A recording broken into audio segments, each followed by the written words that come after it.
Yeah. No, I'm saying Dewey's. Yeah.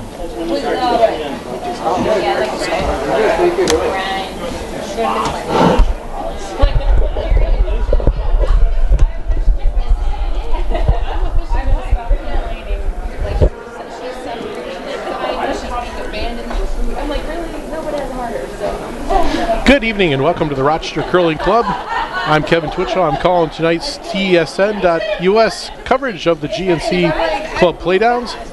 And this evening we got a great battle as we're going to have Scimia from Nutmeg against Sentiwany from Albany. Sentiwany coming into tonight's matchup with a 3-0 record and Scimia with a 2-2 record.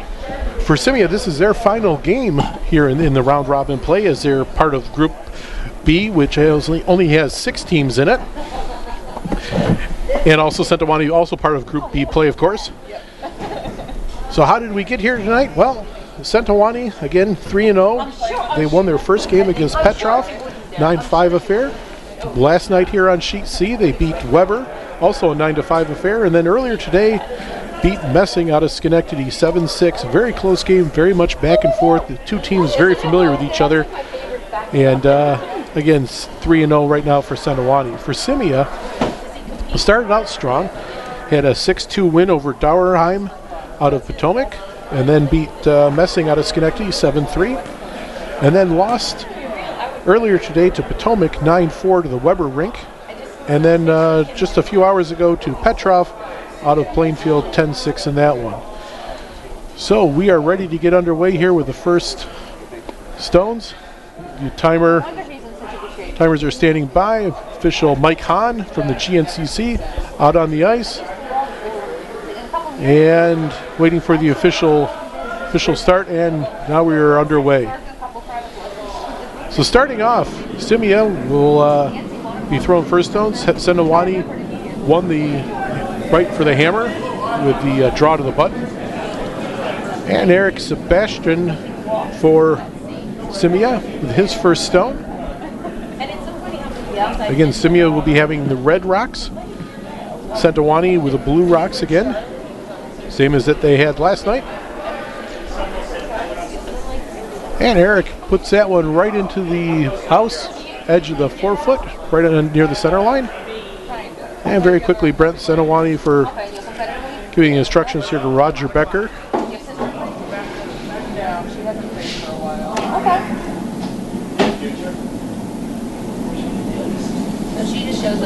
And Becker's first stone of the evening. Being called for a light takeout.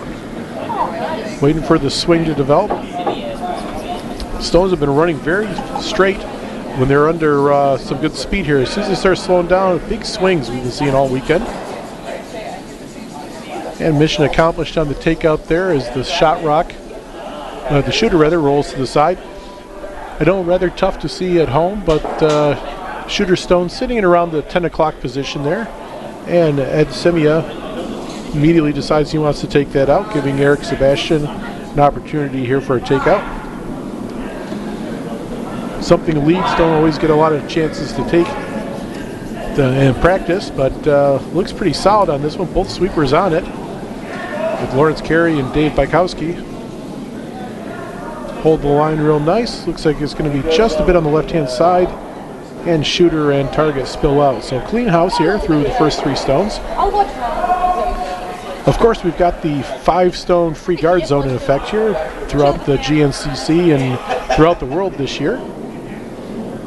I had a chance to talk to Eric Sebastian about that a little earlier, and he said that doesn't seem to be a big difference, but it does give you a little bit more hope if you're down late in the game. So, and that was the intent, is that more stones would be in play and more scoring in curling. You'll get rid of these 0-0 draws you see, especially up at the higher levels in the Olympics and the World Championship type levels. Not so much more down here at the more local levels. And Roger Becker call for a draw there. Sweepers are working at it. They're going to have a tough time getting it across that hog line, and they come up just a little bit short, so that stone's out of play. And now we have a chance to see our first second of the evening. Lawrence Carey. Again, curls out of Nutmeg. Grew up Fairfield, Connecticut is the hometown. Call for a draw guard on the his first stone. Both sweepers working on the stone, carrying good speed. Looks like it's going to come down. Should be just at the top of the 12, maybe into the 8. And carries into the 8, right to the midpoint. So nice stone, well placed by Lawrence. Of course, great shot, take it out. And that's the call to Adam Weber here. Adam, again, as everybody on the Sentiwany ring, grows out of Albany. Stop! I know what it looks like. Stone is on, starting to do a swing. Brett Sentiwany watching it very carefully and taking a bigger swing than maybe they wanted, just catching the corner of the target stone. The shooter rolls to the side and red stone just clears out of the house. Again, tough to see at home on the computers, but shooter rock ended up at about the 3 o'clock position, middle of the 12-foot, and Scimia keeping this a takeout game. Gives Lawrence a second shot at takeouts. Lawrence says he loves those takeouts, especially the high weight ones where he gets to do things like double peels, but here just a simple single stone takeout. Sweepers lining up real nice. And this is going to hit and roll out the shooter and the target stone. So again, clean house, one stone in play way in the back, but more of a trip hazard than anything really to work with. So call for Adam Weber's second shot here to be a corner guard. For folks watching down in Nutmeg, to remind you that the Albany and the Scimia curly clubs use the reverse handles from most of the rest of the country. So the shot calls will be a little bit backwards from what you're used to seeing. Of course, the folks in Schenectady and Albany, that's their normal, and they think the rest of the world is mistaken, but a debate for another time. So Adam's shot comes in, just come into the 12-foot, and Ed again right on top of it, looking to do the takeout, this time for Vice Dave Bykowski. Nice low delivery from Bykowski. And the sweeper's on it immediately. It looks like it was a little bit on the inside. Holding a pretty good line. And just catches the edge of it. And again, peels out both the shooter and the target stone. So back to a clean house again as we're into first blue Vice stones. Stu Howells getting the call again for a corner. Brett putting the stones in and hoping that one each direction. Yeah, one each direction per player. Okay. Nutmeg misses with their shots. Nice smooth release from Stu Howells. Sweepers jump on it right away. Everybody I'm hearing over and over again all weekend is that the ice is very fast but also very consistent and making it real easy for the sweepers to trudge the weight of the stones. So, for example, and in this case here, Stu comes up a little bit short, about zone 2 for those that do the zones in curling. And Ed, even though it's not even anywhere near the house, looking to take it right out, trying to keep a clean sheet here in the first Ed. it doesn't matter. The team has been. And Bykowski with his second takeout shot. Again, sweepers working hard on this one, holding that line. And another hit and roll to the side. Stone's still in play, but all the way to the edge of the sheet, really not going to be a factor. And now Brent Sentiwany calling his Vice for a second shot into the house on the right-hand side. Sorry about that. And Stu Howells. Second shot on its way. The sweepers jump on it again, just about midway down the ice. looking to be in the house right around the tee line. Wait. Sweeper is still working on it as the stone comes into the house. Now they lift. And just up to the tee line. So nice shot there by Stu, fulfilling his skip's wish. And now Ed Scimia with his first shot, first skip stone, and of course, no surprise here, looking for the takeout.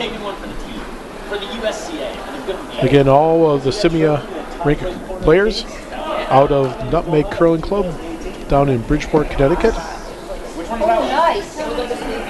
Excellent. Combination of hockey rinks and curling club there.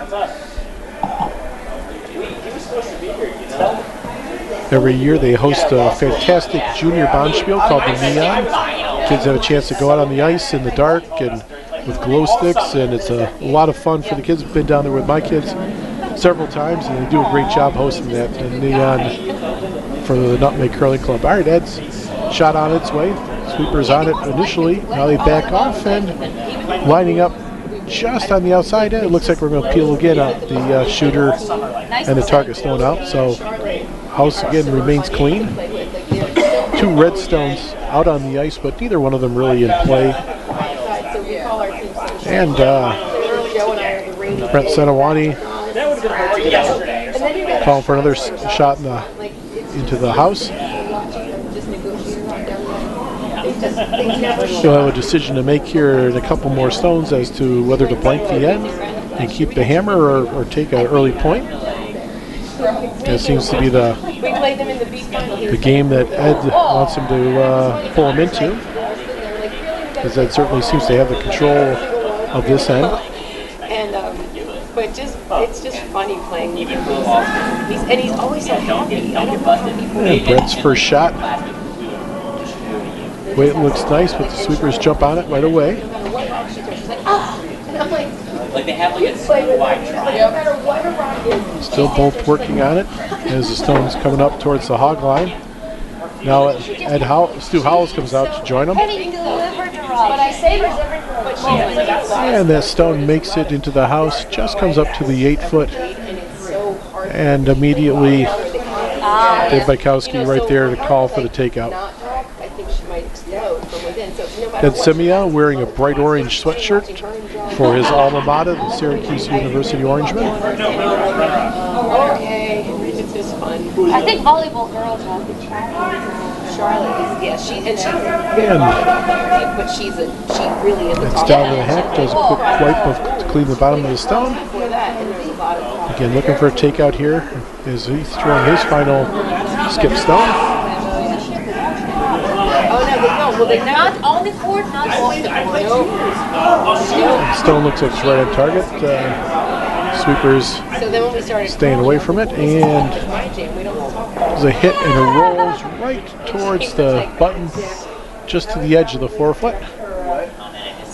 And now, quick discussion I told you, right? And or vice. between But I love that she. Brent Sentiwany and Stu Howells. It's very no matter Call for the takeout. It's okay. We got this. No matter what. As we're into the hammerstone already here in the first end. Throughout the course of tonight's game, we'll also keep you up to date as to the scores on the other sheets. Over on sheet A tonight, we have Pring out of Bucks County playing Calabrese out of the Rochester Curling Club. Over on sheet B, Mooney, former Rochester Curling Club member, now curling out of Plainfield, New Jersey. He's up against the Guzman Rink out of Brimstones. And over on sheet D, Dauerheim out of Potomac, playing against Petrov out of Plainfield. So we'll update you on those sheets as their scores get hung.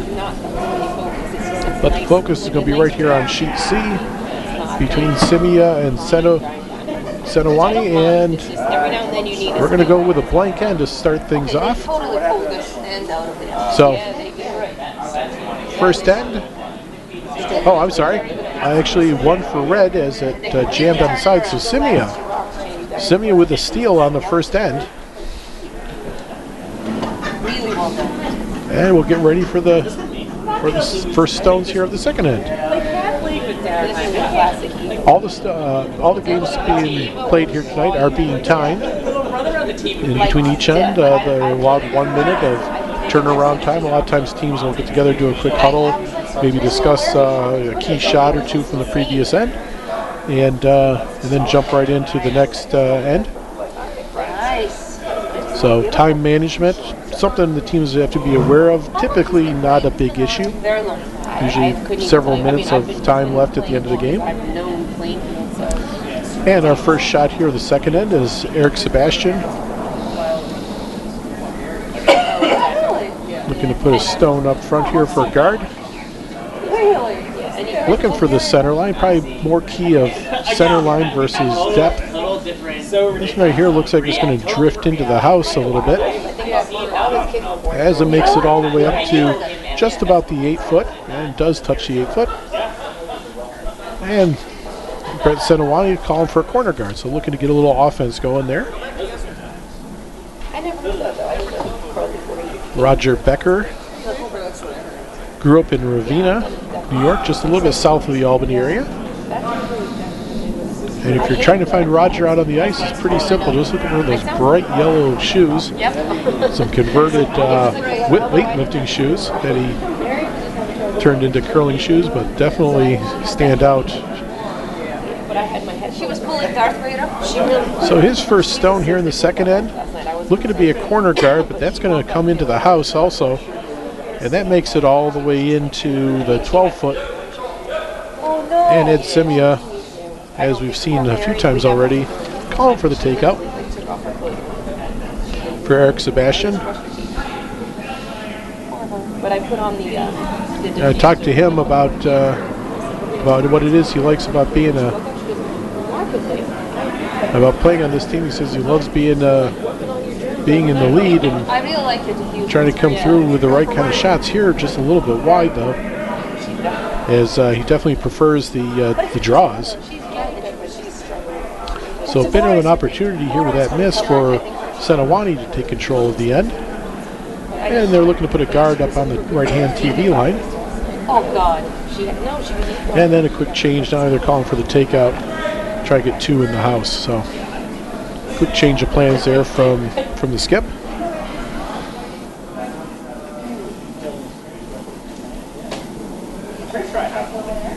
I know his wife Ira at home watching this one. And nice shot on the way.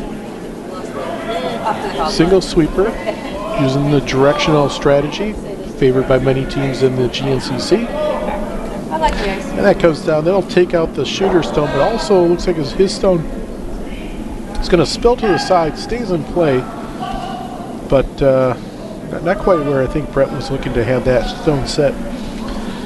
So now you've got Ed Scimia looking to do a takeout again now with Lawrence Carey. His first stone here in the second end. Looks like it's lined up pretty good. Sweepers are on it. Now they're called off. Back on for a few moments. Off again. And a nose hit for the takeout. A little bit of a roll to the side as it comes to rest right on the center line. So nice takeout there by Lawrence.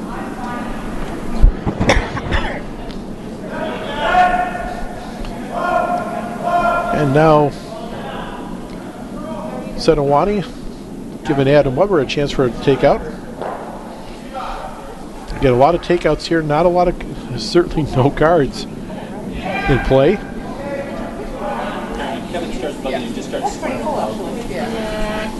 And single sweeper working on it, is swinging in very nicely.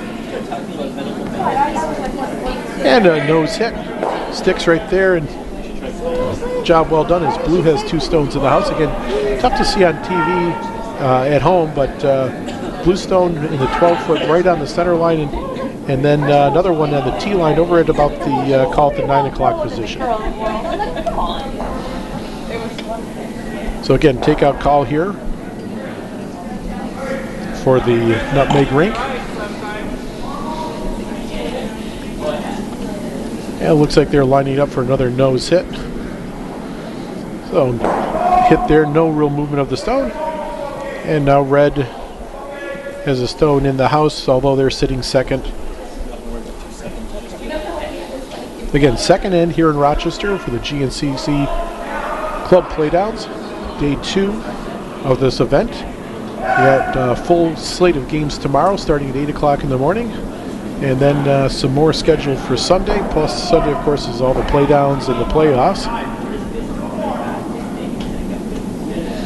As Weber's shot coming in, again, just a back and forth takeout game. Hits the stone, rolls to the side, looking to have it stick around and catch the edge, and it does. So right now, blue with 2 stones in the house. Again, it might be tough to see on TV, but it's sitting over at about the 2 o'clock position. The other stone fully in the 12 foot over at the 9 o'clock position. And Scimia again just keeping takeouts. Hasn't been much of a change of what his calls have been here through the first and the second end. As Dave Bykowski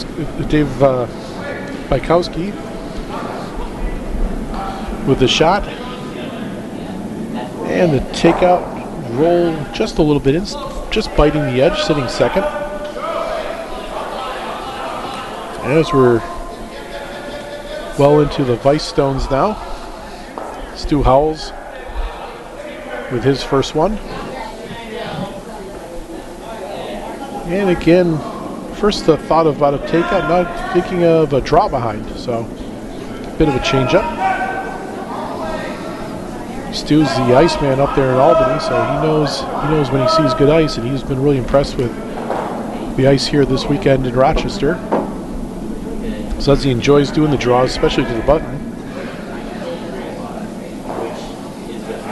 Both sweepers on it right away. Quick look up to see where they were, position-wise.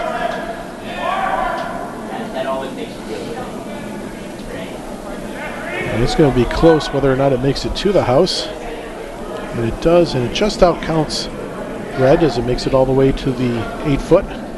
Although sitting pretty vulnerable for the Nutmeg rink. And Ed Scimia, surprise, surprise, called for the takeout. Dave Bykowski getting the call for this one.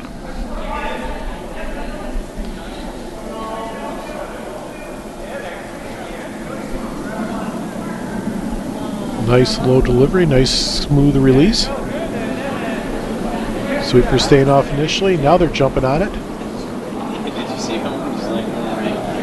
And the hit, just kind of a nose hit, not really much movement. And possibly an opportunity for a double here for Stu Howells out of the Albany rink. Well, they're both doing it. As soon as I learned the corner was right. And question as to which way to come at it. And Brett decides to come at it from the outside. Should see a high weight one here from Stu. Sweepers just running alongside it. Now Adam Weber on it. He's off quickly. And they've got the first stone and a little bump on the second one. Nice double. Isn't all the way out, but far enough to the side that it's not really going to be much of a factor here. And blue is sitting 2 for the Albany rink. Well, Brian. So Ed Scimia for his first shot. Native of Pauling, New York. It's about an hour and a half north of New York City, up there in Dutchess County.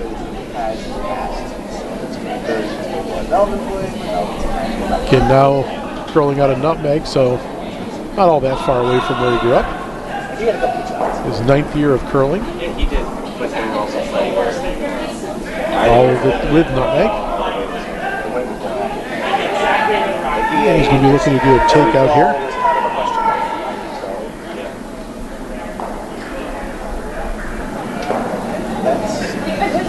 That's something. A nice smooth delivery for Ed as his shots coming directly at my position here. And come in with a hit, just a touch of a roll, and actually pretty much just a nose hit and a stick, so biting in the 12 foot. Sitting second again. Blue still has that 1 stone off to the 9 o'clock position. Quick update on the scores on the other rinks here. Over on sheet A, Spring out of Bucks County takes an early 2-0 lead after one end over Calabrese out of Rochester. Over on sheet B, Guzman out of Boom Boom Stones had a big 4-point end to start things off over Mooney out of Plainfield. And over on sheet D, it's Petrov with a 2-0 lead over Dauernheim. That's Plainfield over Potomac over on sheet D. And right here on sheet C, 1-0 lead for Scimia over Sentiwany. And we got the draw now from Sentiwany.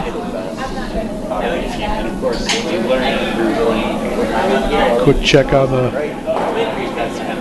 stopwatch. Immediately gets the attention of the sweepers. Brett following the stone down. Definitely going to clear the front guard.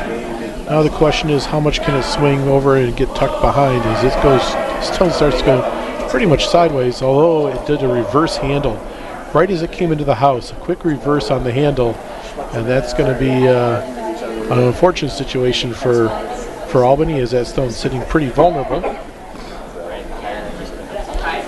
And Scimia now are looking at doing a takeout, trying to roll behind that biter over at the 2 o'clock position. So Ed Scimia with his final stone, again stole one in the first, looking to steal again here in the second. And Dave Bykowski holding the broom, getting down nice and low so you can really see the path of the stone.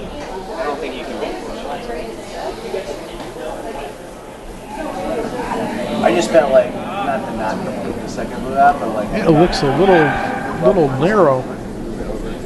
Sweepers on it immediately. This one may catch that front guard. So they're definitely working, trying to hold that line. And it just kisses the front guard. So blue right now sitting 2 with hammer stone coming up. An opportunity for 3 here in the second end. Again, Sentiwany coming into this game. This is their 4th game. They got another one tomorrow against Dauernheim. Right now their record is 3-0. Scimia with a record of 2-2 really needs a win here to have any chance to continue on into the playoffs. So, but a big opportunity here early on for a 3-1 lead for Sentiwany. Just needs a draw to the house anywhere, just as long as it's biting.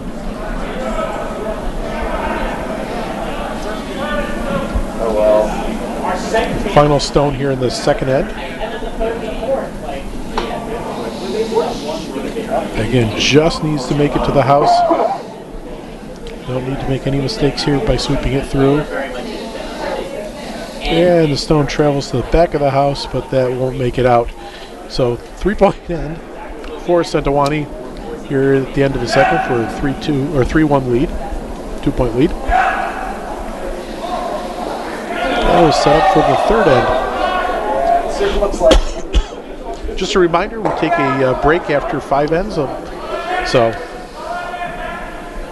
right now, go in a quick huddle from the teams. Catching up, getting a drink of water, discussing the last end.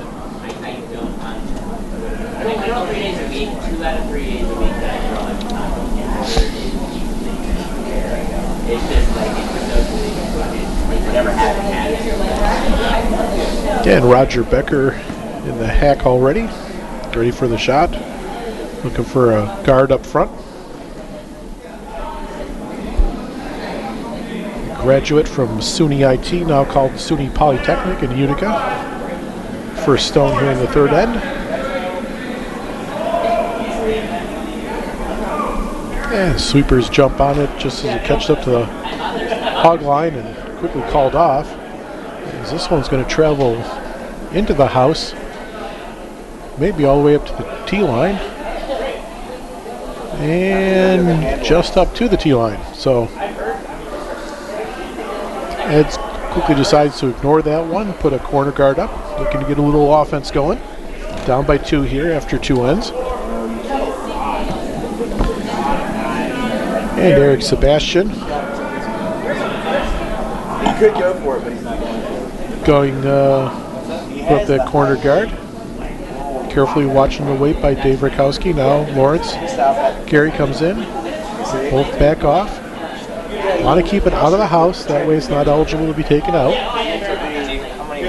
And that's carrying just a little too much speed as it just actually came to rest just outside of the house. So excellent sweeping call there to stop. And for Brett Sentiwany, nothing he can do about that stone right now. His free guard zone is in effect. That was only stone number 2 at this end. So instead the decision is to guard his stone that he's got in the forefoot right now. The high roll, it's safe because otherwise you're driving. Coming down, maybe a touch fast here. Definitely is hanging outside. Hasn't swung back at all, and this might be a costly miss here for the Albany lead. Stone travels all the way to the back of the house. Now Scimia changes his mind. He's going for a takeout, and his team's got quite a bit of practice already this evening with this. As Eric Sebastian getting ready now for I think his 3rd or 4th takeout, which is quite a few as for a lead. Bit outside here. He may be in danger actually of clipping his own stone. Now it starts to swing. Just going to kiss the edge of the shot rock. Relocates it to the back of the forefoot, and the shooter spills out. So a bit of a break there for the Albany rink. As Coach or Skip Brett takes a look around and decides to put a guard up in front of the house here with Adam Weber's first shot of the 3rd end.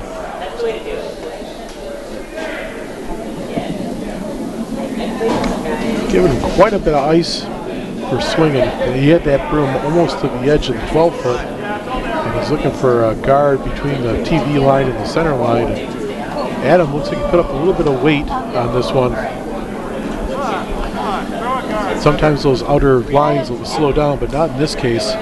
That stone carries all the way into the back of the house, comes up, bumps the shot rock, and Blue has 3 in the back of the house.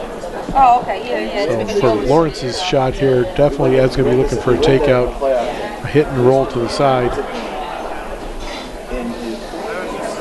And then he wins. Broom lined up just at the edge of the button. Ed Lawrence grew up in Fairfield, Connecticut, lived most of his life in the Nutmeg State. And then we played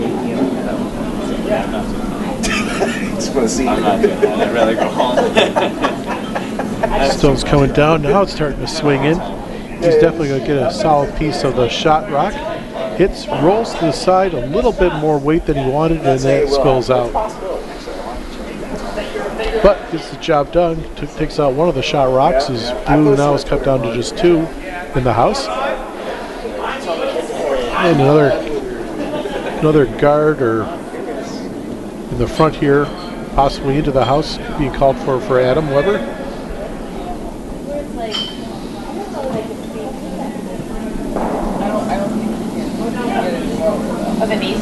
He backs the weight down a little bit from the last shot. I don't know if that was enough though. Still coming in pretty hot. Oh, I'm sorry, I misread that call. She called for a takeout. Takeout made, and now it rolls a little bit to the side. So, good shot by Adam. Well, looking for a little bit more roll though on that one.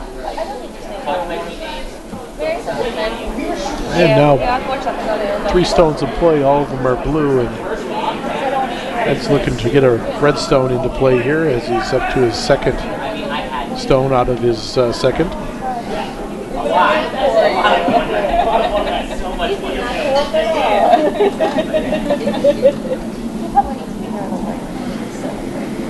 The weight looks real nice coming out. Sweepers are jumping on it. Working a little bit, trying to keep this stone in line. And it's swinging. It's starting to drift onto that front blue guard. And they come up off it. It's going to just come up to the blue guard. So missed opportunity there for Lawrence. And Sentiwany looking to capitalize on this. As Stu Howell's his first shot here in the third end. It's gonna well, it's pretty much close to the button. Just by Nice weight. No, sweepers aren't on it yet. Still letting it go on its own. Now jumping on just before it gets to the hog line. Back off again as it crosses the hog line. It's going to clear those front guards. The question is now, how deep does it go? And it goes all the way to the back of the 4. Yeah, it didn't just into the 8. So again, blue with 3 stones in the house. And Dave Bykowski getting the call to do a draw just behind those guards.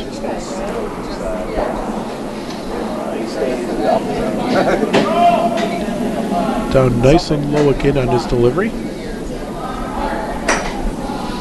Sweepers jump on it immediately.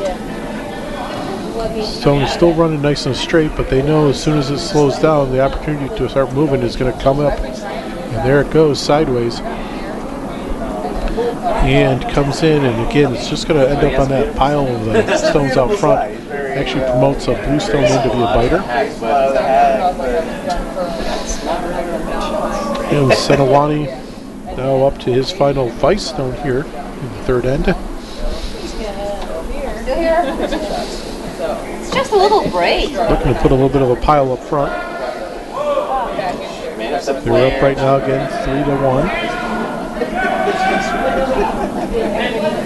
Hey, I've done it before. These two teams have met before. It was a few years back. And it was a Scimia win back then. Right now, Sentiwany with the advantage. And this stone, another blue stone, all of them again behind that T line. So providing opportunities for Scimia. And the question is, can they come in and capitalize?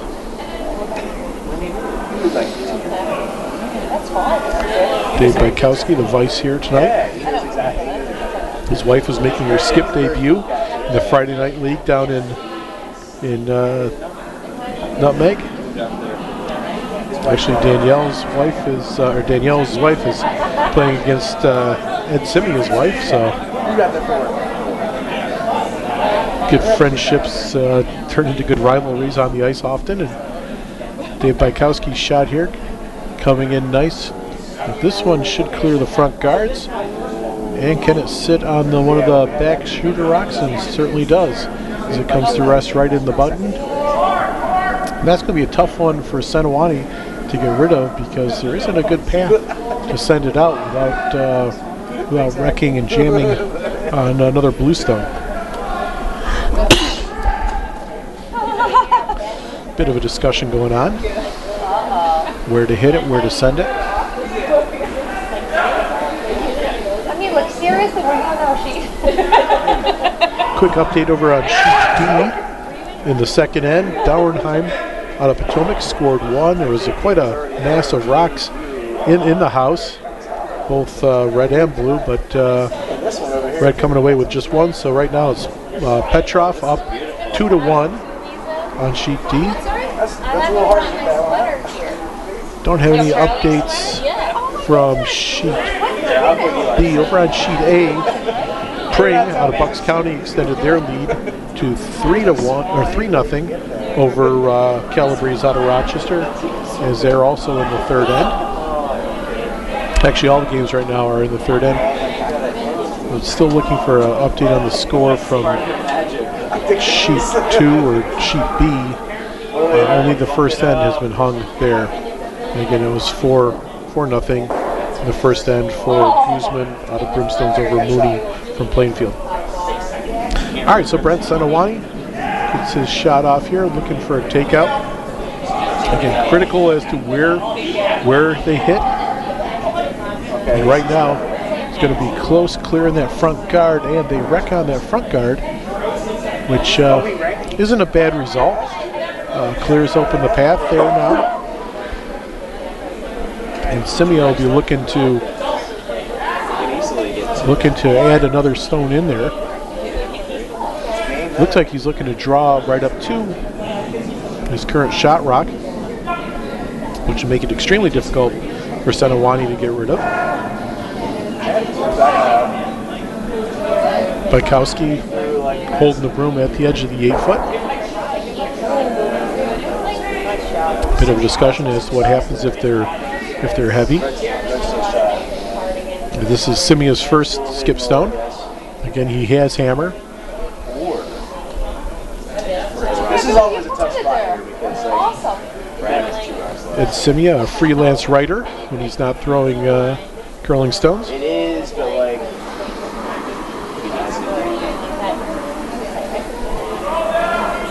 This is his fourth Playdowns.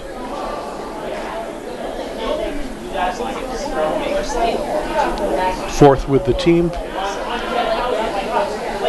yeah. except for Dave Bykowski. This is his second with this team. The other ones have been together though for the first 4 times in the Playdowns. So Scimia's shot on its way. And looking for a draw, looking to come up to that shot rock on the button. Like every time I call the guards, I was like, well, he's left-footed, so I want to come around in order to force him to make Sweepers off, staying with it, just watching. And coming in just a little bit hot, just a bump, a little separation. So an opportunity for Sentiwany.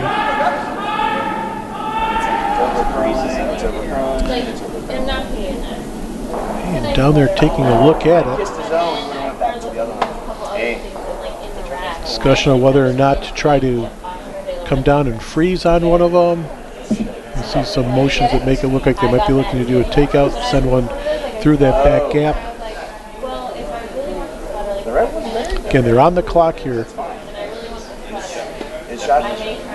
It's above the tee. Right now, Sentiwany with this discussion looking to come up on about 28 minutes remaining. Currently, Scimia has a little bit over 30 minutes remaining on the shot clock. Again, nothing to be concerned about. It's early on, still plenty of time.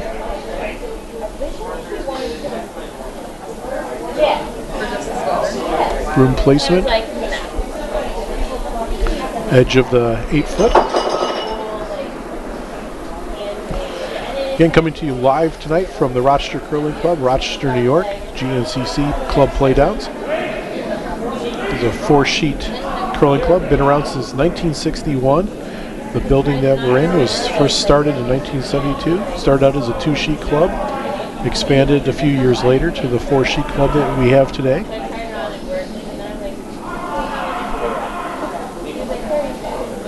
That's it? And the Albany skip. His final stone here of the 3rd end. Single sweeper on it right now. Adam Weber trying to hold the line. Now Roger Becker jumps back in.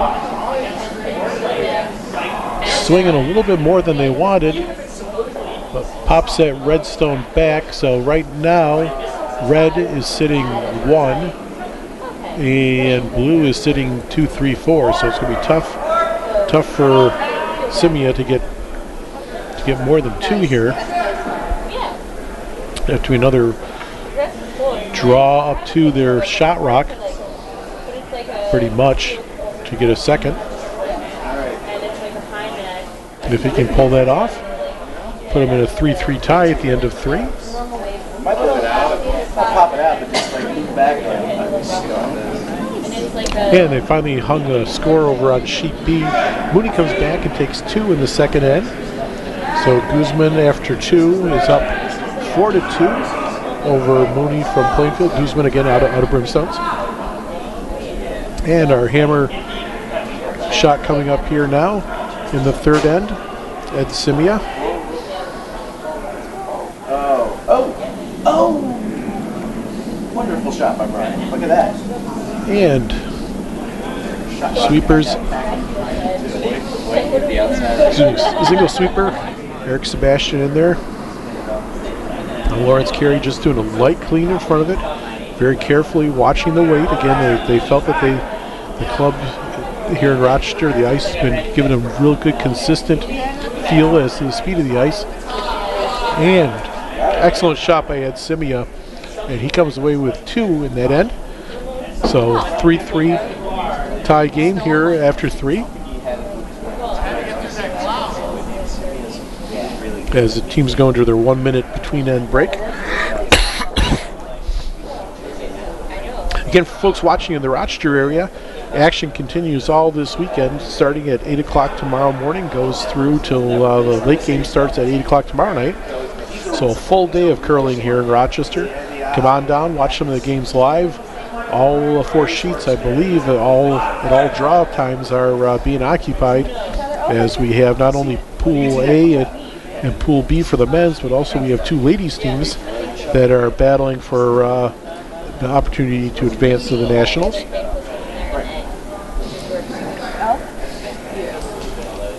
And while we've got a moment, I can update the standings in the pools.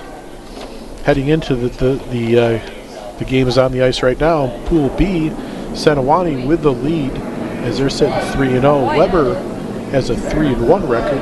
Scimia, as we mentioned, is 2-2. Petrov is 1-1 as they're playing just their 3rd game here against Dauernheim, who is 0-2, and Messing currently with a 0-3 record in Pool B play. First stone here for Scimia. Guard very high, but just off the center line. Not a bad place to end up.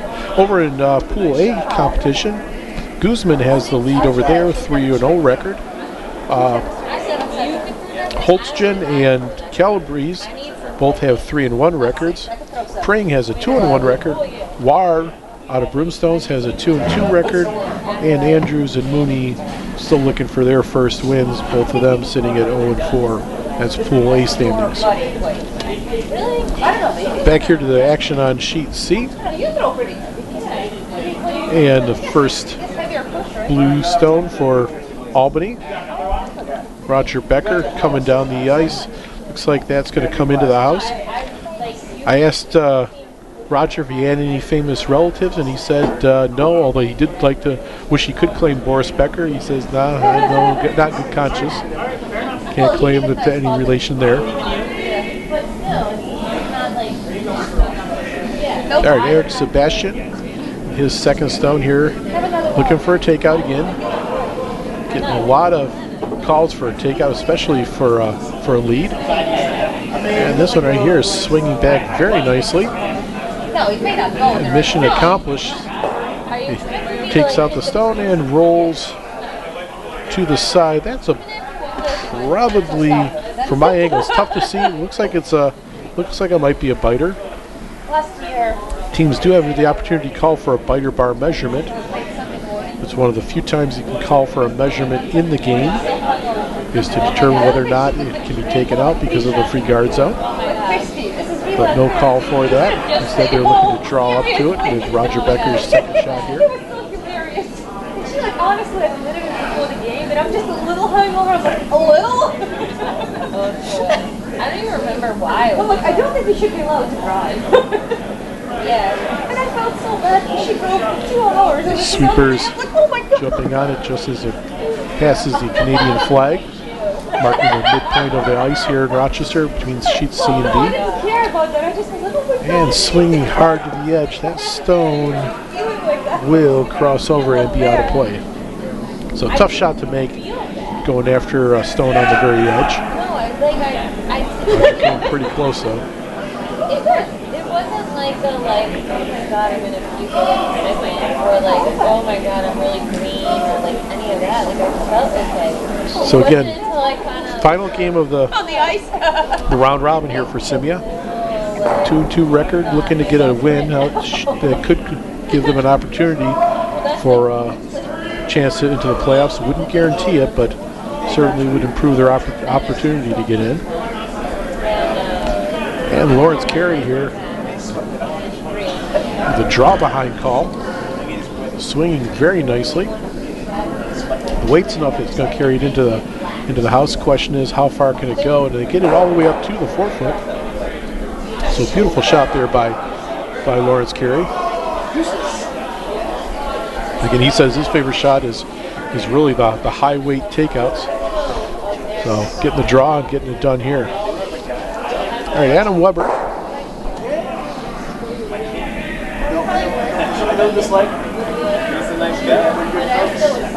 Very, very light handle on this shot. Starts out straight now, goes into the big swing. And it's homing right in on that red stone. Sweeper's watching. Now it's going to come up just shy. Ed Scimia sweeping that to as far as he can to the back of the house. And it comes to rest in the back 8. So another guard being called for up front. Lawrence.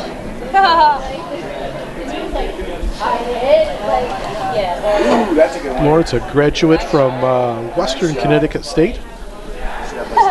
Again, a lifelong Connecticut native.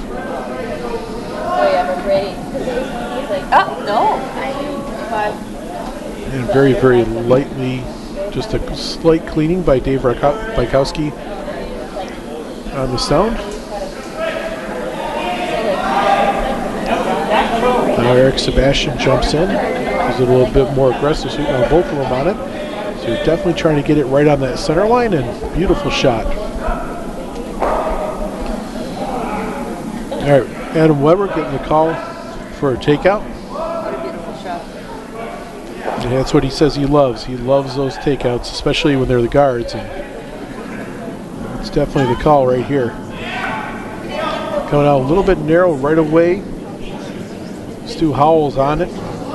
Trying to get it by that top guard. Gets by the top guard. And now goes to just comes up shy. Sweeping the shot rock to the side so they can't be used as a guard. And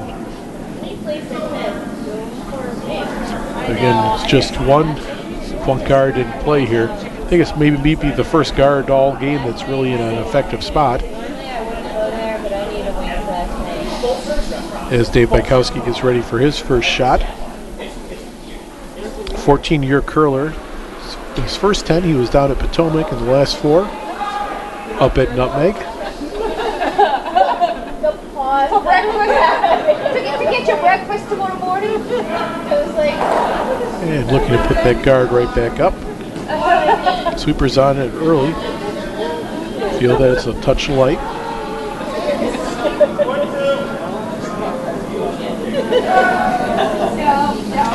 And back off as they're looking to really get that side-to-side swing. Depth, not as important. It's all about the side-to-side positioning. And the stone comes to rest right on the center line. Stu Howells getting the call for the takeout again from skip Brett Sentiwany. Stu Howells. No, they're changing the call a little bit. Going for the takeout on the top guard. All right, maybe looking for a double here.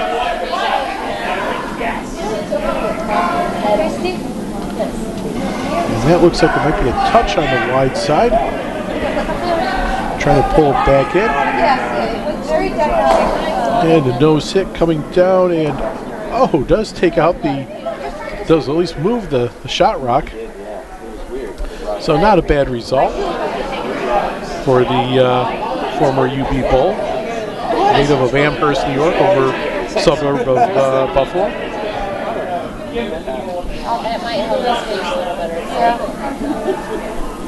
And now Dave Bykowski looking to put that stone back in there, try to do the draw behind. Otherwise, it's going to be quite a right morning. Ooh, that's pretty good. Nice shot. Beauty. Yeah, just a bit. Both sweepers on it here. Watching that line, watching the speed. It's going to be real close getting by the top guard. They just clear that. And now, question of how far it travels in the house. Just to the back of the 4-foot and into the 8. So pretty nice stone, sitting shot. Is at the moment, red is sitting 2. And you know, I talked to Dave Bykowski ahead of time. I asked him what his favorite shot was. He said he really didn't have one. He said the big thing he likes is to just have a shot that he can make. And he knows if he nails it, that it makes his skip's job easier. And there's an opportunity, too, that you can have a big end of scoring. So, Hopefully you're got a real good attitude. Alright, open it up. Stone coming from the side on D. Here's we got a takeout shot from Stu Howells. Looking for a double. He's got the front one, but it doesn't look like they're going to have enough of a roll, but comes in close to being shot. However, sitting there completely unguarded, and Ed Scimia looking for the takeout and the roll towards the center.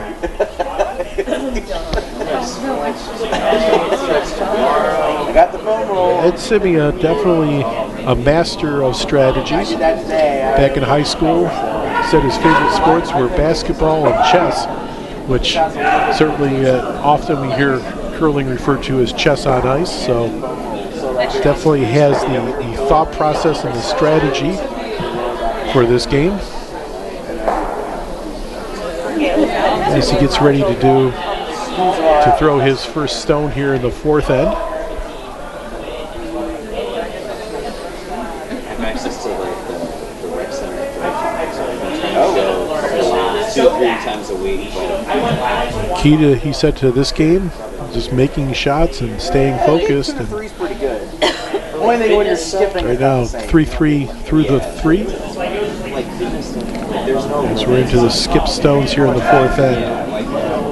Just do whatever feels right. Line's looking pretty good, still coming pretty straight. Hasn't really started to move. Bykowski waving him off. And now Bykowski still waving him off. As it comes in, a little roll to the outside. We're looking for a roll to the inside. So a vulnerable stone there for Albany to go after with their first skip stone. And they're looking at the same kind of strategy. Do the takeout and roll towards the center. And Brett Sentiwany, he said his favorite shot is a draw to the button, but a hit and roll, not a bad call, and certainly the right call for here. I try to run like two times a week. I know his dad Michael is watching tonight. Certainly enjoying watching his son play here in Rochester. It's awesome.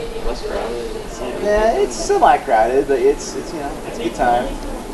Again, coming in with that 3-0 record.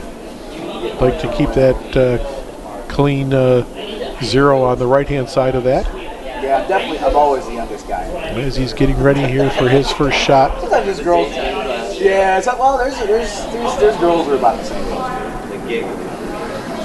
Actually, it was friends of his parents that that introduced him to the sport of curling. So has a lot to thank his parents for. As coming down the ice here, single sweeper Adam Weber working hard on this. And it's starting to move a little bit more than maybe they were looking for. Just squeaks by. And had a real good opportunity there for the double. Coming up just a little bit on the inside.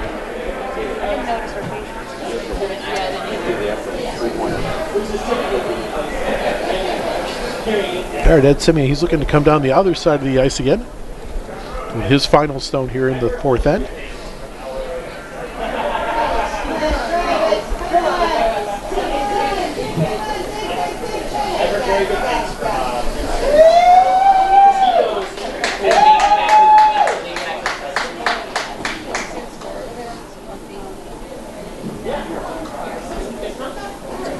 So we've got again, second skip stone, final stone here for Ed Scimia. We're watching some of the other action on the other sheets. I'll give a quick scoring update here in a moment.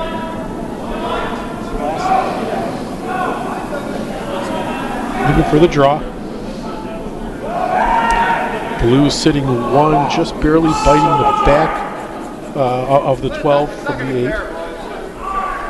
So looking to be at least full 8, and comes in right up to the shot rock, so sitting full 4 foot. But an opportunity for Brett to follow that stone in and sit shot. Yeah.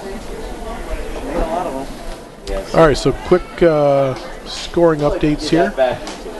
Over on sheet D, well, actually, we're just coming up into skip rocks on sheet D, so we'll wait for that one to become final over there. Over on sheet A, it is now Guzman on top of, it's Pring on top of Calabrese through 4. I believe the score is 6-2. Pring out of Bucks County, Calabrese out of Rochester. And here we go with Sentiwany's final shot, the hammer shot.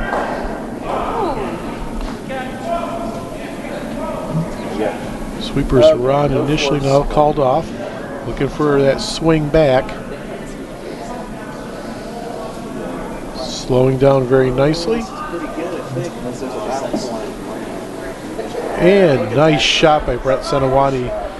Clutch shot as he comes away with 1. So now Albany, the Brett Sentiwany rink on top, 4-3 through 4 ends. Again, they'll take a break here after this next end, the 5th end. Solid on the webcast. And I asked, when I talked to Brett Sentiwany earlier, I said, what is the key to tonight's game? And he says, draw game. Nice, they have a good balanced team, and make sure they're playing the good hits. And I'd say they're looking pretty well on that. I had a chance too earlier to talk to Petrov, who played Scimia earlier, and asked them what they thought of the Scimia rink. And he said, they've seen them now for a couple years, and this is a rink that's consistently improving. Both their technique and strategy and tactics all around, and definitely a team that's an up and coming, excuse me, a team that's improving all the time, and that they're definitely hitting some big high moments during their games. So even though right now down by 1 here with a 2-2 record, they're a team definitely to keep an eye on, not only still this weekend, but in other tournaments coming up. All right, so first shot of the 5th end, Roger Becker brings it down, and a beautiful guard just off the center line and just outside the house. So nice stone from Roger, the guy that joined the curling club because he realized the club had a bar. That was 6 years ago. All right, Eric Sebastian. His first shot here in the 5th end. I feel like it's good for them. Swinging over for a corner guard. This might come up a little bit higher in the a higher guard than they were hoping for. So makes it just onto the TV. There at the edge of zone 3, or zone 1 rather. And now call for the draw in for Roger Becker.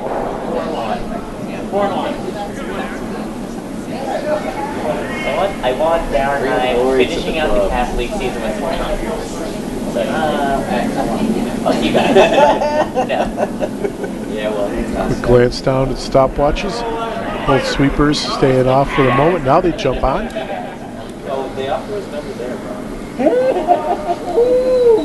Looking to bring it in, looking to tuck behind his first stone. The center line guard. Can't call anything more than control. His swing is developing, however, running out of legs.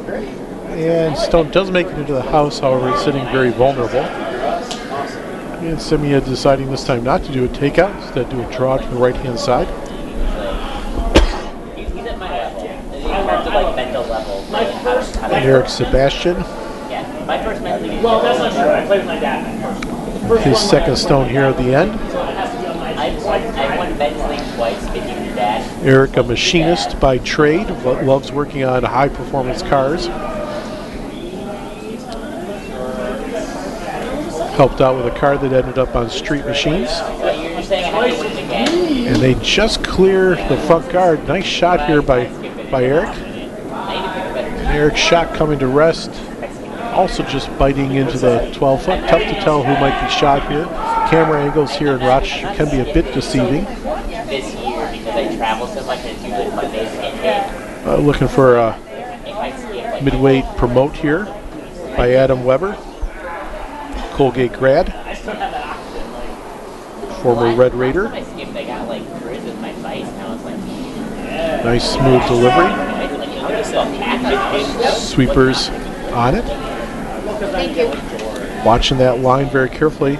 Starting to take a little bit more of a swing maybe than they were initially hoping for. And instead of the left-hand stone, it may turn into the center promote.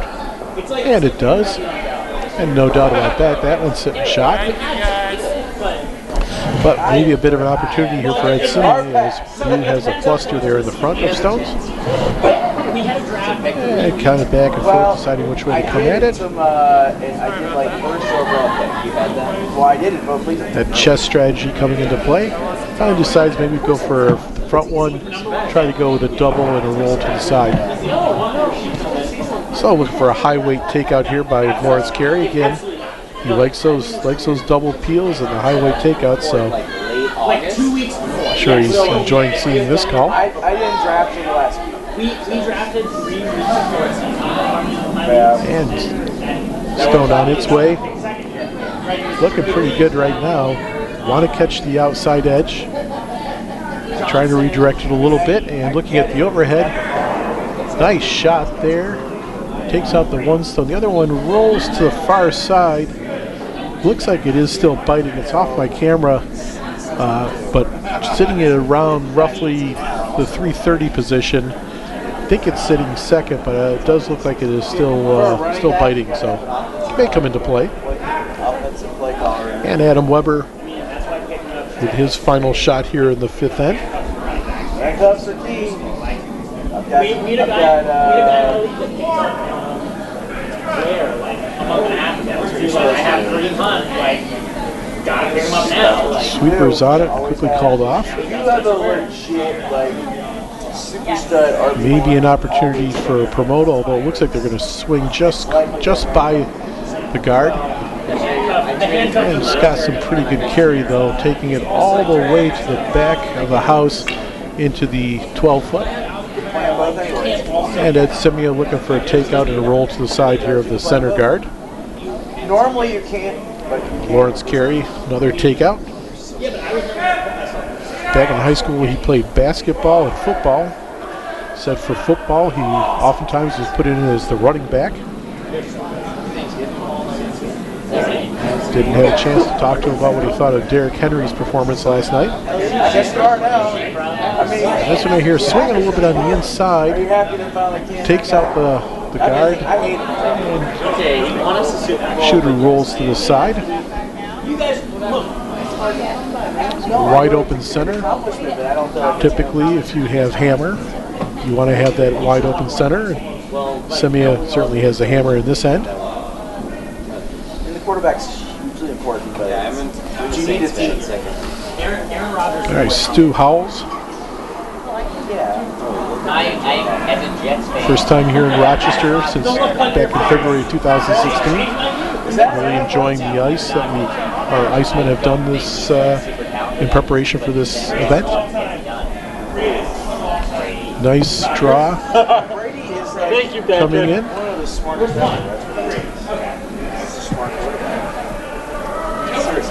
Sweeper's doing a great job taking it all the way up to just shy of the tee line. Solid 8-foot. Partially exposed. Opportunity here for Dave Bykowski. Catch a corner of it and roll.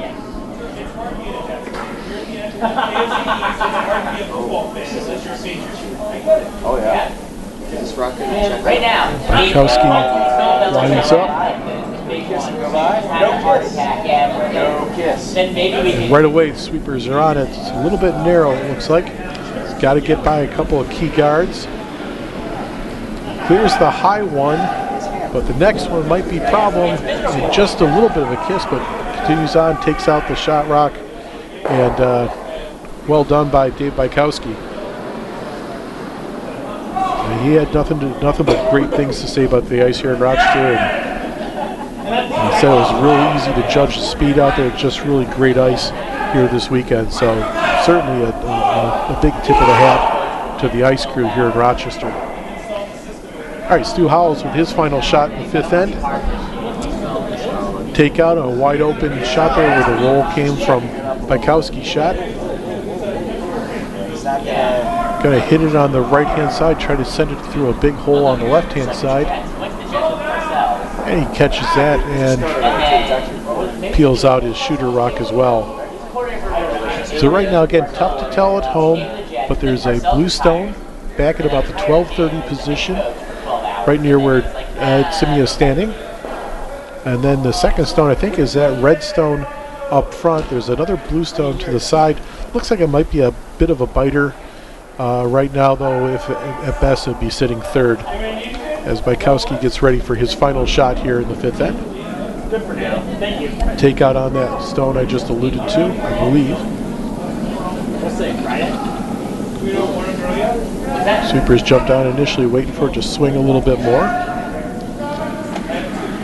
And it comes down, just a little bit of a roll back to the left-hand side, as Red now is sitting 2 here as we're getting ready to go into skip stones.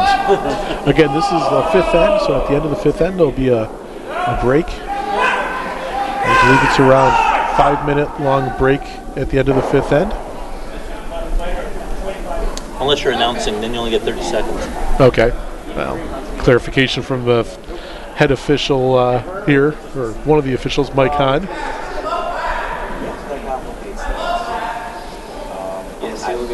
As Sentiwany getting ready to do a takeout on this one.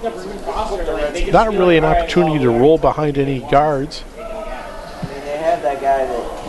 So possibly looking to just do a roll out.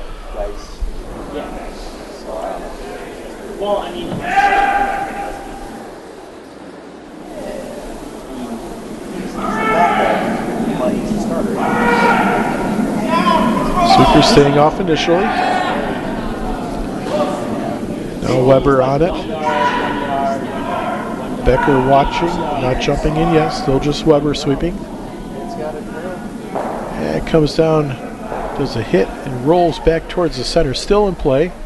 And again, just off of the center line there in the 12-foot. Scimia, as he has so many times, calling for a takeout.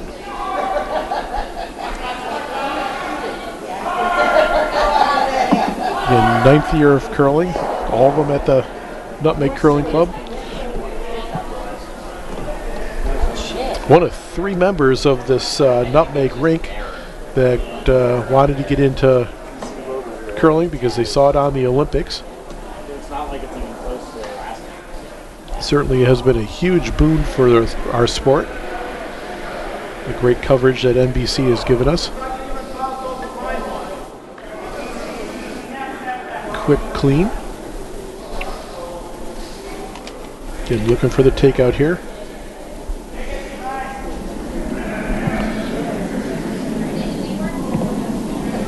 Right away, Lawrence jumping on. Now joined by Eric. As that stone is starting to drift a little bit. You're going to have a tough time holding that line. Dance over a couple stones. Just catch the edge of the blue. So right now, as we're down to the final 2 skip stones, it looks like Red, Scimia sitting at 1, just I don't know, a third of the stone biting down there at the 5 o'clock position. Maybe again a blue stone off to the side. Tough to tell again from this angle. That was the shot where we were curl at. Where I was like, I don't think we'll hit the other part. Like, we'll be fine. And Brett sent away as they're getting ready here for the final stone of the fifth end. Looking at the time, by the time this stone gets released, Should be about 20 minutes left on their timer clock. At the moment, Scimia sitting with just over 23 minutes. Every bone in my body knew that was the only thing we couldn't do, and I still screwed up the sweep call. And Shadow Wade looking just for a draw here, hoping to get a little bit of protection behind those guards. Yeah, just We should have just been switched, like make sure we can yeah. Sweepers off. Again, they're watching just for making sure they can try to get that swing. Depth doesn't really matter too much. You want a little bit of protection, and this one really isn't going to hide too well. So at the break, Blue with the 20 minutes on the just over 20 minutes on the clock. And now Scimia take out and try to stick a nose hit or even just a little bit of a roll, and they should come away with 2 points here. You're up 4-2 to go. Even if we give up one, we have a chance to take it. Lawrence just doing a quick clean, make sure there isn't any foreign debris on the ice here that could send the stone askew. Sometimes you lose to a better hand. Quick wipe. It's possible to make the right Or play. you win with the better. And now, final stone here in the 5th inning. Hammer from Ed Scimia. He's sleeping in himself. And single sweeper initially. Lawrence backs off. A lot of streaming. Eric just watching. All about the line here. Nice nose hit. What they need. And this is going to come up just didn't swing as much as they were hoping. So Scimia, or Sentiwany rather, coming away with a steal here in the 5th end. So after 5, Sentiwany, up 5-3 over Scimia. And we got a 5-minute break is now starting here on sheet C. Over on sheet D, quick scoring update. Right now it is Petrov out of Plainfield is ahead 4-3. However, Dauernheim from Potomac sitting 1 as you're into skip stones. Quite a bit of discussion, a lot of guards in front, so I'll have an update over there for a few moments. Over on sheet B, they've just gone into the 5th end break. It is Guzman of Broomstones up on Mooney out of Plainfield. Score there is 7-3. Yeah, I think you told me about that. And over on sheet A, it is Pring out of Bucks County, up also by a score of 7-2 over Calabrese out of Rochester. And over here on sheet D, we're getting ready with a Petrov's final shot. So we'll have an update on the score from over there in just a few minutes. I'm going to take a quick break here, and it is the 5th end break at the Rochester Curling Club. Be back with you in about 3 minutes. You're watching Rochester Curling Club action for the GNCC Club Playdowns live on TESN.us. If you're willing to like go for it, you can have it. But no, I mean, some of those.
So they're up 1 going into the 5th grade. That's not bad.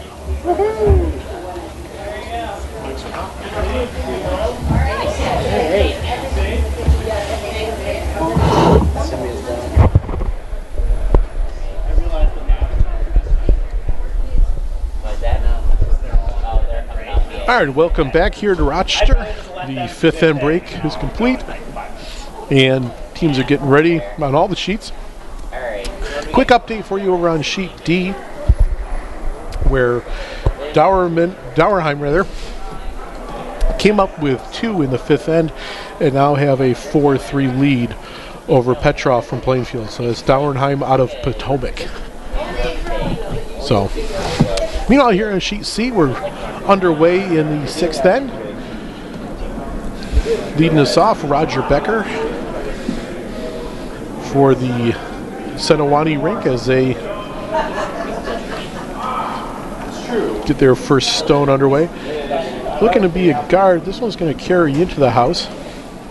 Back up to probably just about the tee line. And Scimia would give it a little bit of a brush as he takes it to the back of the 8 all the way into the 12.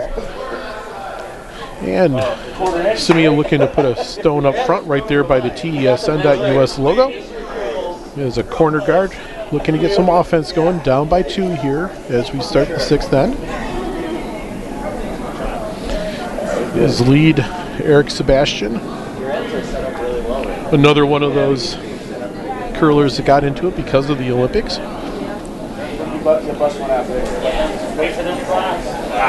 And not swinging as much as you were expecting. This one's going to come down to rest, not too far from Roger Becker's shot for the Sentiwany rink. Sitting there side by side in the back of the house. Becker with blue with the hammer is sitting the shot rock at the moment. And now we got their second shot coming up. I almost want to go to the car and get it. Looking to put up a little bit of a guard here. Much lighter shot than his previous one.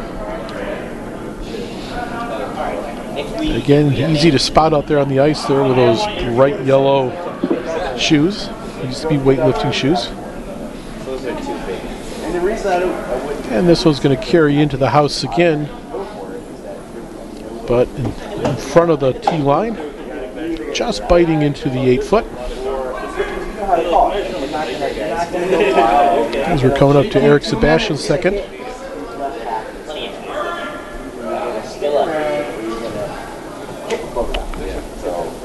Part of the front end here with Lawrence, one of the top front ends out of the Nutmeg Curling Club. 2 of them a great pair. Know each other's sweeping styles and mannerisms. So coming down the ice here, maybe a bit hot. And it'll try to knock over Bluestone, just caught the edge. No real harm on that one. As Adam Weber getting ready with his first shot of the 6th end. Being called for a guard up front on the center line.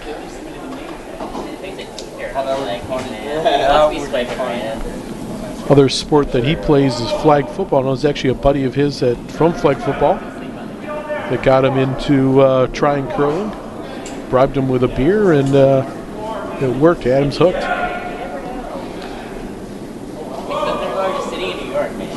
Coming down a little bit hotter than they wanted, not getting quite the swing over in front. As this one carries into the house, a little tick, and it rolls over to the top of the 4-foot. And Scimia looking for a takeout on that one. Studies it for a little bit. Decides he wants to do a hit and try to do a roll behind the guard. I kind of want to be IPA again. Lawrence Carey, No, and that's fine. I'll drink the other one. COO of Choice Pet, a chain of pet stores over in the Connecticut, New York, down into New Jersey. great operation for those that have furry friends. And they hit the roll to the side, a little bit more of a roll than they were looking for. Well, we're not too far from 8-inch. Yeah, I know. It's gonna happen. Although, I'll tell you And what, now a takeout being called for Adam Weber. That will happen. I don't think it will. the idea of it. I don't think it will. I really hate the idea of it. It's in his second I don't like it, but I think time here in the club Playdowns. They get together, do about 3 or 4 bond spiels a year, so used to playing on some foreign ice. This one right here lined up real nice. If they can hold it. Swinging pretty fast. May just catch a corner of that one. The roll comes across. A little bit dangerous, but makes it through without touching any other stones. Like when you're playing Had a potential there actually to wipe out their own blue stones, sit in second. Now Lawrence coming in, cleaning the bottom of his stone, make sure good running surface. Looking to take out here one of the Albany stones. down in an 8-end game, like you're screwed. His second stone here again, 6th end. You're right. But I kind of like it. Holding the line real nice on its own. Just a light clean by Dave Wajkowski. Now they both jump in. the value of it in my mind is. And this is going to be a double takeout and goes back uphill a little bit. And yes, indeed, it's toward the edge. So now Scimia sitting 2 with the red stones. Again, Scimia right now 2-2 record, really needs a win here in this their 5th and final game of the round robin in Pool B play. I'm aware. Would like to get a chance to get into the playoff rounds. I was tired at the end of that game, you know? Like, my shooting was not as effective as at the beginning. And that's going to happen. And Stu Howells comes in. He's got the front stone. Question is, can he turn it into a double? And not quite, just a little bit wide. So, tough to tell from this angle, but it looks like Sentiwany sitting at 1. It doesn't matter much. Skip Scimia is going to be calling for the takeout of that. Come down the center line, take it out, do a hit with the roll. Got to watch the back jam. Could be a present an opportunity for blue to still stick around. Wajkowski. His big other sport is running. He's looking forward to doing his first full marathon sometime in 2019. He's hoping. And coming down, this hit could be dangerous for the other red stone for Scimia. And hits, unfortunately, takes his own stone out. That wasn't quite the plan.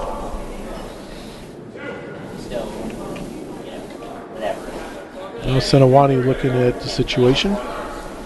Take out the Scimia stone. He's got one already sitting back in the call it 430 position in the house. Taking out this stone, sitting up at around the 130 position, 1 o'clock position. But I feel like a lot of times And Stu right away knows he put that one a little too far out.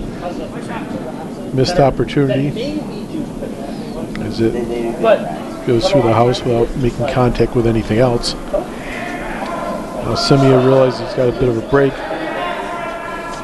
Well, that's part of Looking to try to figure out a way to put another stone in play. Take Sentiwany's focus away from the one up front there, pulling over to the side. As we're getting ready to head into skip stones after this one. Wajkowski grew up around the country, and I asked him where he claimed his hometown. Picked Irmo, South Carolina.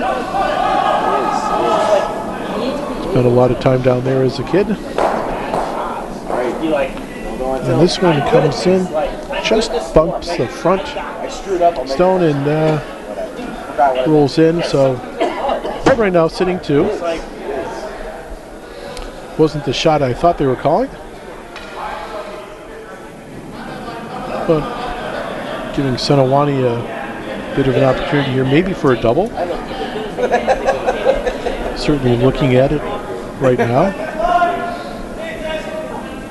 One of the things they felt on this team is real good communication. That's why I'm like, finally. A chance now, the second night to watch Stu and Brett work as a team, coming up with a strategy.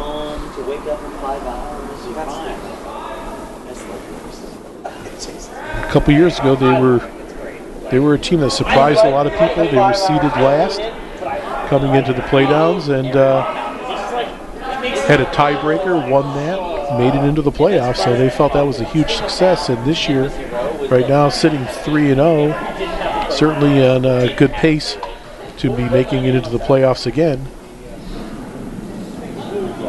Yeah, big shot, big opportunity right here. Coming down to Adam Weber with the sweeping. Stu watching it very carefully. First shot comes over to the side and just misses on the roll. That was very, very close to being a double. But they'll take the single. That with a little bit of disappointment on his face. Knows he, missed maybe a little bit of an opportunity there, but 2-point lead here in the sixth end. That's one thing too. These 10-end games, there's still a lot of opportunities for these teams to make up time. Not like an 8-end game. Those 2 extra ends, it's surprising how much more opportunity a team that's down feels that they have to come back and make it a game. We had to only play 4 games. That was All right, that's Scimia. there was no option that worked for me. His first skip stone here. Watching, looking to split the house. Very common strategy in curling. Putting 2 stones into the house, back about the same distance. Takes away any double opportunity for a double takeout from the opponents. And nice weight and nice positioning on that one. I guess you got to play with Jeremy. Sentiwany will come right in, do the takeout on it. He's a good curler. He's fun to play with.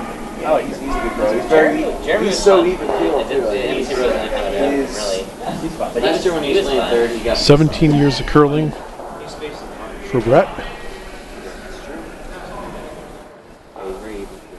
He's probably the only young guy. The other sport that he enjoys when it's not curling season is baseball.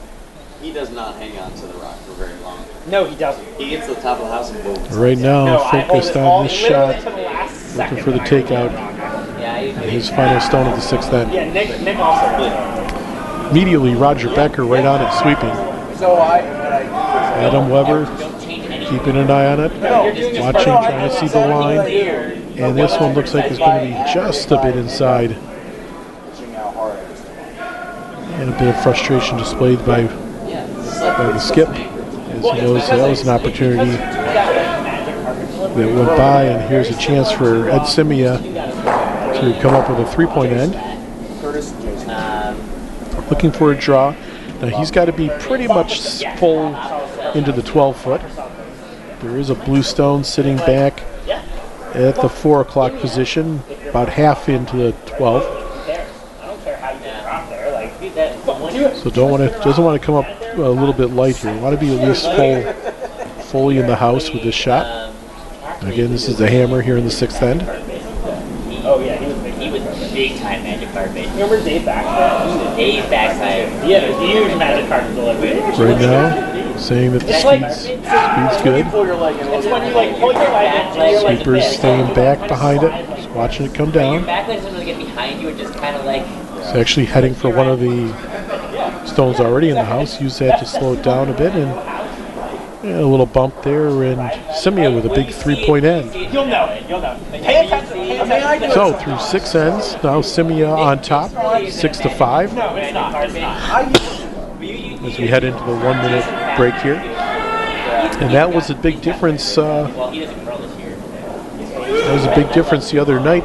One of the teams down by 2, had a big three-point end, and the next thing you know, the momentum really started swinging their way. So for Scimia, they're certainly looking for that opportunity here. Sentiwany, of course, down by 1. Not a big deal. They can come back. They have come back in their game earlier today when they were playing against Messing out of Schenectady. So that was a back-and-forth affair, but a little bit more familiarity with Messing being out of Schenectady, that they so close to each other, being Albany and Schenectady, that they're very familiar with each other and play each other often. Here, just the second time that these teams recall playing against each other. And the last time, again, about 2 years ago. In that affair, Scimia did come up with a win. And again, with a 1-point lead here as we begin the 7th end. I easily have the power to get everything through. I could throw.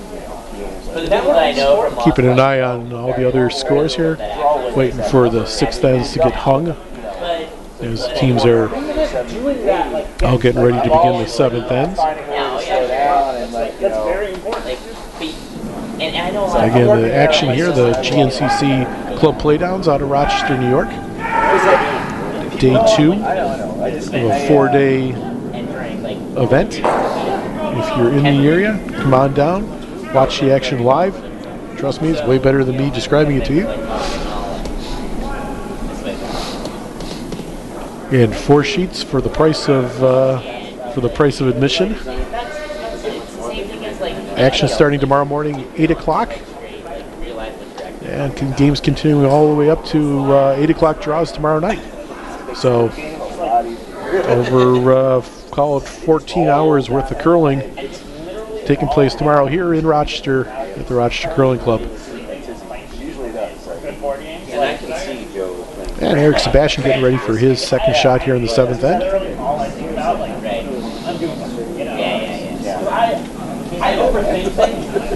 Eric keeps himself in pretty good shape, not only to playing basketball, but also cycling. He's done several century rides, 100 milers.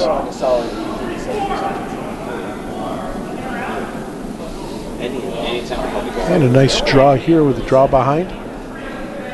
Stone comes to rest. And coming to rest just inside the 4-foot. Well guarded on the front line. And Albany skip, asking the same of Roger Becker. Swing right around, come up to it. Well, because then Sentiwany would be 3-1. We would be 3-1. Well, they'd be 3-1, and they could go 4-1. But they won't go to 8 o'clock. Right, so at 3-2, like they have to win round. If they lose this, they're out.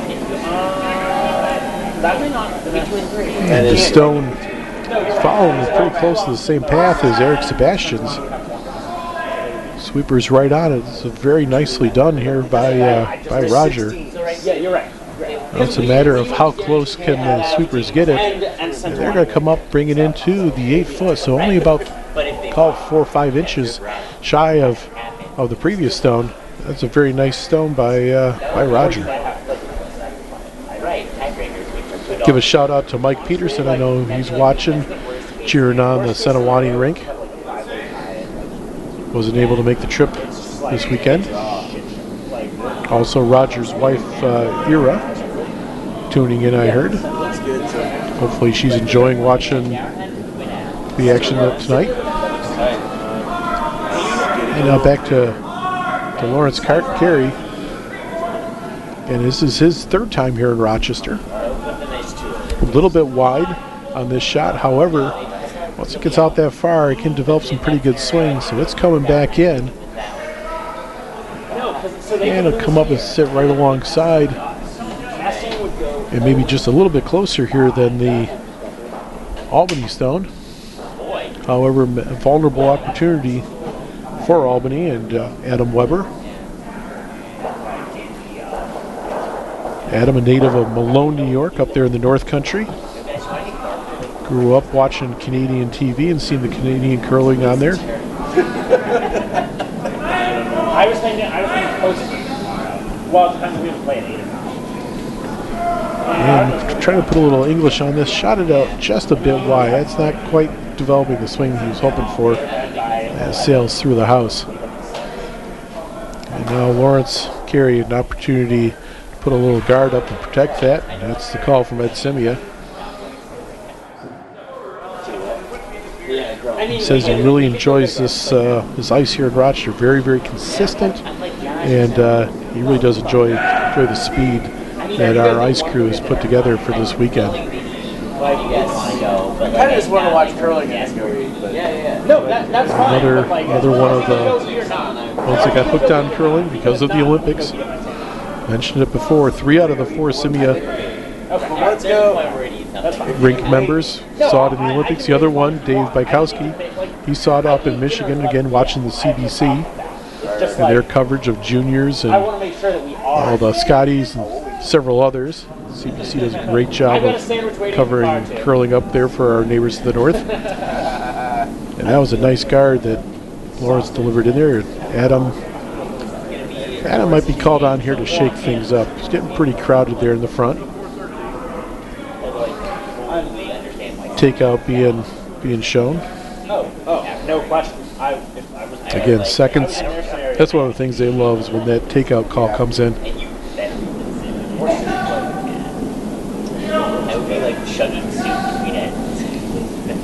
And quickly, Roger Becker on there sweeping.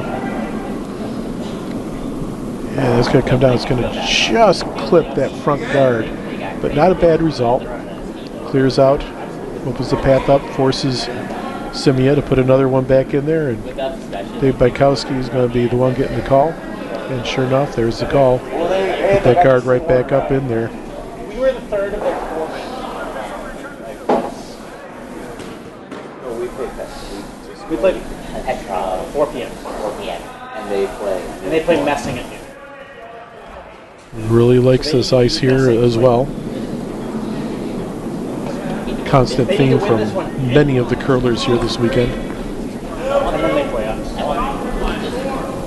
Going out, sweepers. Watching that line, waiting for that swing to develop. Yeah, exactly. I think best case scenario is down. It's coming in maybe a little heavier than they were hoping for. As that carries into the house. And still a bit of an opportunity, maybe half a stone exposed on the side here for Dave Bykowski. It doesn't really matter. That's the one thing. Oh, I'm sorry, for Stu Howells. I'm sorry, getting ahead of myself. I grew up playing losses. But like he was like super competitive, and it was like it was a game that didn't come. Furs, his favorite shot is draw to the button, but here, opportunity in the call to do a takeout.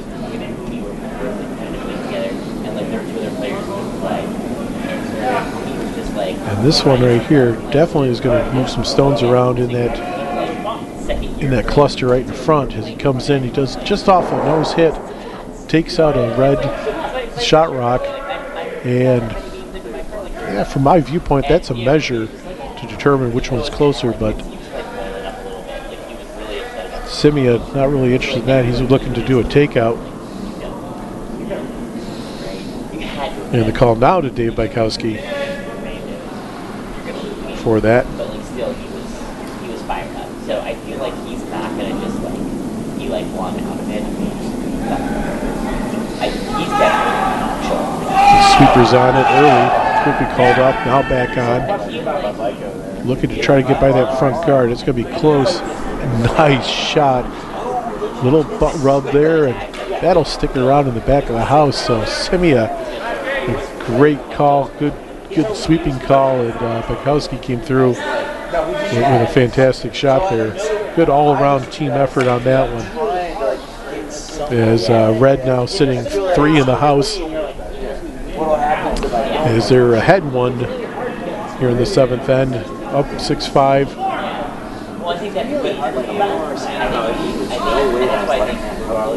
Stu Howells looking to do a takeout. Stones on the side, very vulnerable. No guards over there at all. Whatever way I can do it, if it's stealing a little bit. Waiting for that swing to come back in. Hanging out there. Has an opportunity right now maybe to get the back one, but just develop a bit of a swing. Takes out the shot rock. Cuts Scimia down to 2 at the moment.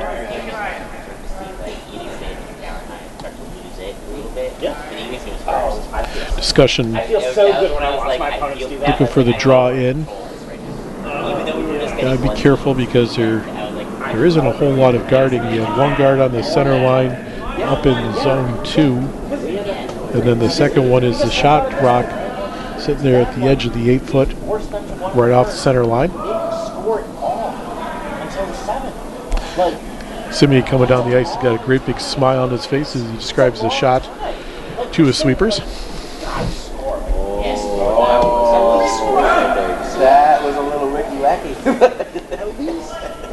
I mentioned to him, I said, is this a must-win game for you? And he kind of smiled. He says, we're happy with where we are. It's the 5th game.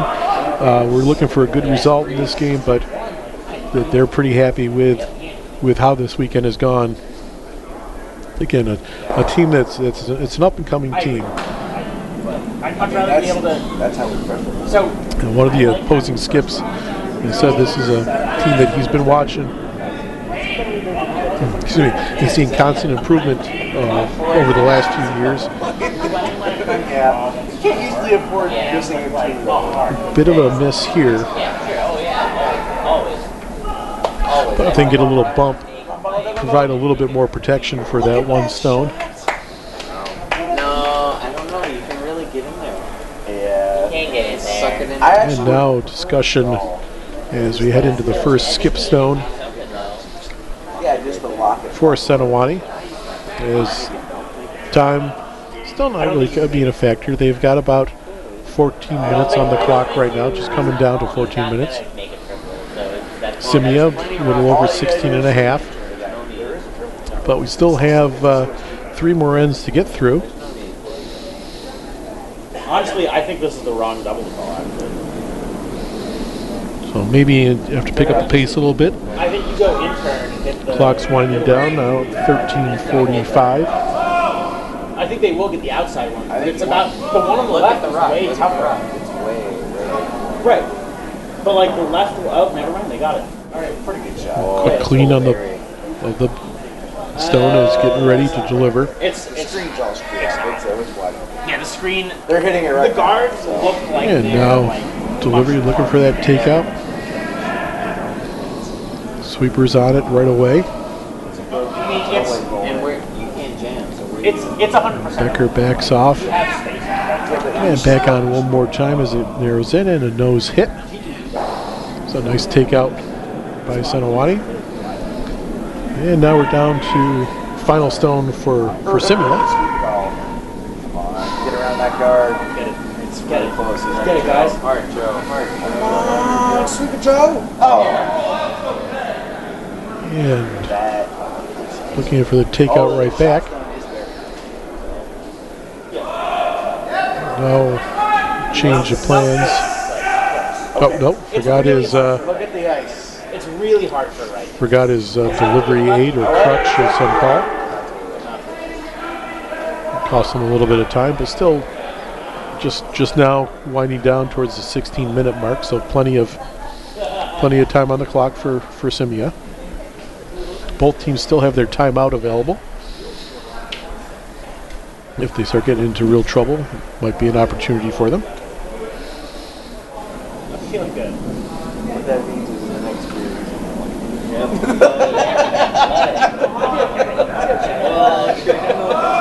And a left-handed deliver. As long as I go over by the wall. Just a quick wipe of cleaning the stone. And now his first stone, or second stone here in the 7th end. Lawrence watching it now, jumps in a little bit, backs off quickly. This is a huge spot. And just to the outside, it's going to roll out, Double, don't do the which double. now forces What do you mean don't do the double? Sentiwany to do a draw. Yeah, these are lively ass houses. Just get close to the nose. You got it. Yeah, that's what he says he likes to do. His favorite is draw to the button. You got it. You got it. All he has to do is get a solid, as long as he's solid 8, he'll come away with a point. Down by 1 right now, as we're in the 7th end. Clock coming down to the 13-minute mark right now. Actually, I do agree with Nick. I think he's right here. But I agree with you. You would get a double here. It's so Sweepers, stopwatches at the ready. I hate everything about it, but it's there. Don't go for it. It's foolish. I mean, You hit the stone. it's basically the same shot. You roll the button. You're good. Side button. Doesn't matter. Or roll. You got a 3-point lead. Don't mess around. Again, looking for a draw here. Final stone of the 7th end. I mean, that's really the right. Both sweepers working on it all the way. Looks like it has enough. But he will get it out. The sweeper's not backing off yet. And there we go. And the stone comes in and right to the tee line. So excellent clutch shot there by Brent Sentiwany. As we tie it back up here, 6-6 at the end of 7.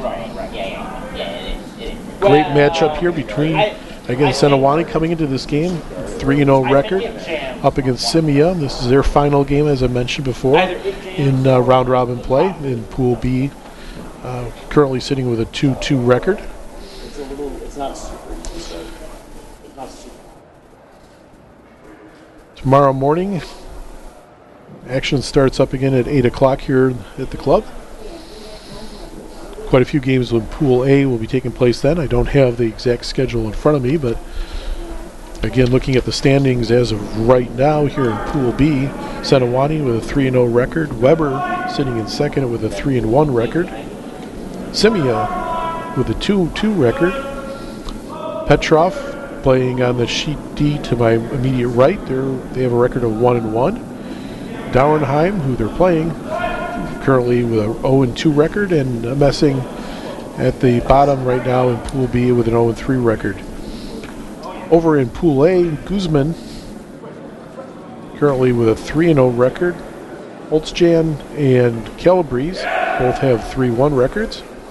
War has a 2-2 record. Pring is 2-1, and Andrews and Mooney currently 0-4, looking for their first wins of the weekend. All right, Scimia, so we're into lead stones here in the 8th end. Again, 10 end games, so a lot of times in league play it's an 8 end game, but in the Playdowns, these are all 10 end games. And update, thank you. So tomorrow morning, we have kicking things off is Dauernheim and Sentiwany at 8 o'clock in the morning. That'll be Sentiwany's final game of this bunch, of the pool play. War versus Pring on sheet B. Over on sheet C will be Andrews versus Mooney, and on sheet D, the phone just kicked off. Thanks, Gilad. No problem. 1, 2. All right, and I'm back on sheet C here. Second lead stone, another high guard. Again, five stone free guard zone. And it looks like over on sheet B, we have a concession. That game is over. As trying to read the final score. Looks like it was, oh, they didn't hang the 7th end, but after 6 ends it was 8-3 with Andrews out of, stand by for a moment. It was Guzman, rather, out of Broomstones, beating Mooney on a Plainfield. Again, the last score that was hung was 8-3 after 6 ends. I know they played a 7th end. So Guzman comes away with a win. That improves their record It's a hit for 5. to 4-0. And for Mooney, the weekends they end up with 0-5 for the Plainfield Rake. Other updates over on sheet A. Currently in the after 7 ends, it is Calabrese out of Rochester down to War, where War has a lead of 7-4. Calabrese got 1 in the 7th. Again, that's a battle of, I'm sorry, Calabrese and Pring. That is Pring out of Bucks County. Oh no, is that 4 or 5? With the lead. Again, Pring coming into this game had a 2-1 record. Calabrese 3-1. This is their final game of round robin play. Now takeout here, first eligible one of in the free guard zone, and nice takeout by Lawrence Carey is 2 bluestones, sent one out, sent one far to the side where it's not really that effective, and a shooter rolled out as well, so right hand side of the house completely exposed. Sentiwany now looking to draw to the house, try to do a little tuck behind for Adam Weber here on his shot. There's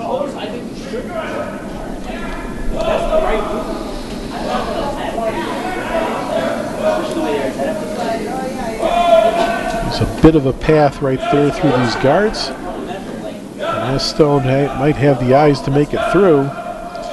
Past both the guards and right into the house, coming right up onto one of Ed Scimia's stones. And a beautiful shot there by Adam Weber for his second stone here in the 8th end. Got a measure going on over on sheet D. You see official Fred McMahon walking by, getting the measuring device. Or Fred McIntosh, sorry. I mean, there were many shots, but I wish Ryan. Now we got Lawrence Carey getting ready for his second shot. Looking for a takeout. Both teams using that narrow gap to get their stones through a couple of blue guards. Sweepers staying on this one all the way. Now we come up and a beautiful takeout. Hit and roll to the side, but that's protected by one of the guards. So nice hit by Lawrence Carey. Again, he likes those double high weight takeouts, but a little bit slower one. Not a bad shot either, and he enjoyed that result. And Stu Howell's getting ready for his shot.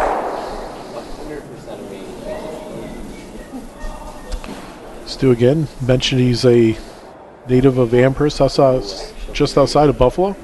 Big hockey fan, specifically of the Sabres.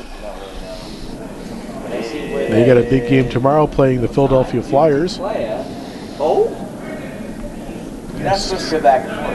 Stu may have a chance to take a peek at a little of that action during the day. There's this one right here, looking to come in on the, and it took a big swing. It's going to just clip the front guard, but which is not a bad result. Rolls into the house and exposes the red Scimia stone that's sitting shot right now.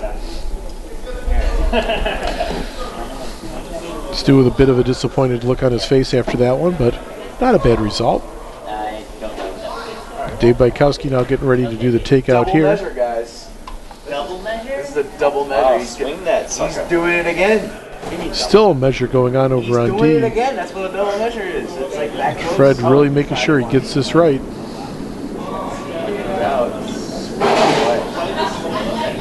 Bykowski coming down, looking really good.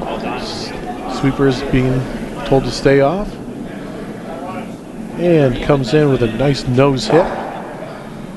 So right now, Red sitting 3 in the house. And Sentiwany, considering his options here, possibility of a double takeout. Just got to make sure you're hitting in the right spot. Instead, it looks like he's just calling for the hit and roll for Stu Howells.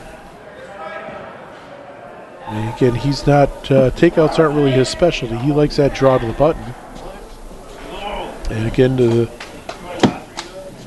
watching the results over here on sheet D, and give you the update here in just a moment. I'll watch this shot on C. Sweeping the whole way here by Roger Becker. And in the end, that's going to be a nice hit, just a little bit of a roll to the side, not quite where they want what they wanted. And an opportunity again here for Scimia, who has the hammer, and opportunity here maybe for 3 this end. So over on sheet D, 7th end after a double measure by our head official Fred. It was a big 4-point end for Petrov out of Plainfield. And now we have a 7-7 tie game going into the 8th end between Petrov and Dauernheim out of Potomac. So again, close game going on sheet D, and attracting a bit of a crowd watching the action over there. Here on C, nice takeout, roll to the side. That stone will stay in play, and still sitting 3 now for Scimia. Those 2 red stones on the left-hand side there, those are going to be tough to take out. Pretty well guarded up front there. That path that was there is not that wide a path. And really the only opportunity though for Sentiwany is to try to come down through there, try to start clearing out some of those red stones, as we're down to just skip rocks now. Time may start to become a bit of a factor for Sentiwany, as he's down to 10 minutes and 20 seconds, and this discussion still goes on here. For Scimia, plenty of time. They got 13 minutes and 25 seconds. So when I fuck up a ton, I beat myself. They certainly, time may be something they may want to start paying a little bit more attention to. I mean, I adjust, as now they dip below the 10-minute mark. Again, the action over on sheet B is wrapped up for the evening, But no, I'd rather. with the Guzman rink coming out with their 4th win of the weekend, sitting at 4-0 on top of Pool B standings at the moment. Actually, they'll stay on top of Pool B standings through the evening, as everybody else has at least 1 loss already. But I'm glad we got that. I kind of like And Brett's shot coming down the ice. Both sweepers working on it really hard, looking to draw.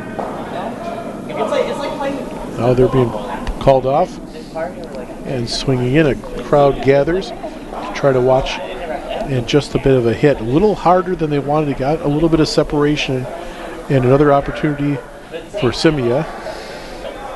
And Brett shows a little disappointment. But game is tied here in the 8th end. No reason to be down again.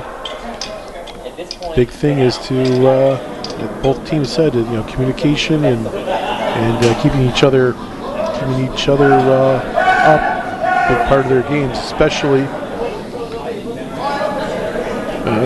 on the Scimia rink. I asked him what he liked best about this team. He says that we have some really good chemistry, and everybody accepts the roles that they have on the team.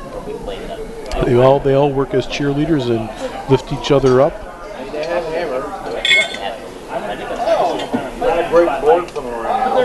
And right now, tie game and an opportunity for possibly 3 or 4 this end.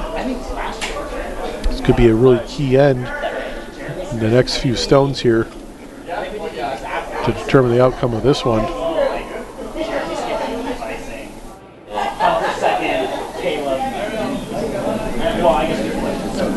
And it's Scimia's shot. Lightly cleaning, and now they're coming in aggressive. Bykowski watching the line, calling hard. And they're going to have it's going to be tight getting by. And they just clip the front guard. So big opportunity now for Sentiwany. Spring. Oh, they have another. So a bit of discussion here again. Time though maybe against Sentiwany. Down to their final stone here in the 8th end. One loss. He's one of the one loss teams. So is Spring, man. He's 2-1. Wow, that's impressive. So they've got real close match going on here on C. Close match going on next door over on D. 7-7 tie in the 8th end. 6-6 tie here in the 8th end, and over on sheet A, a little bit of a gap on the score. There is 7-4 event.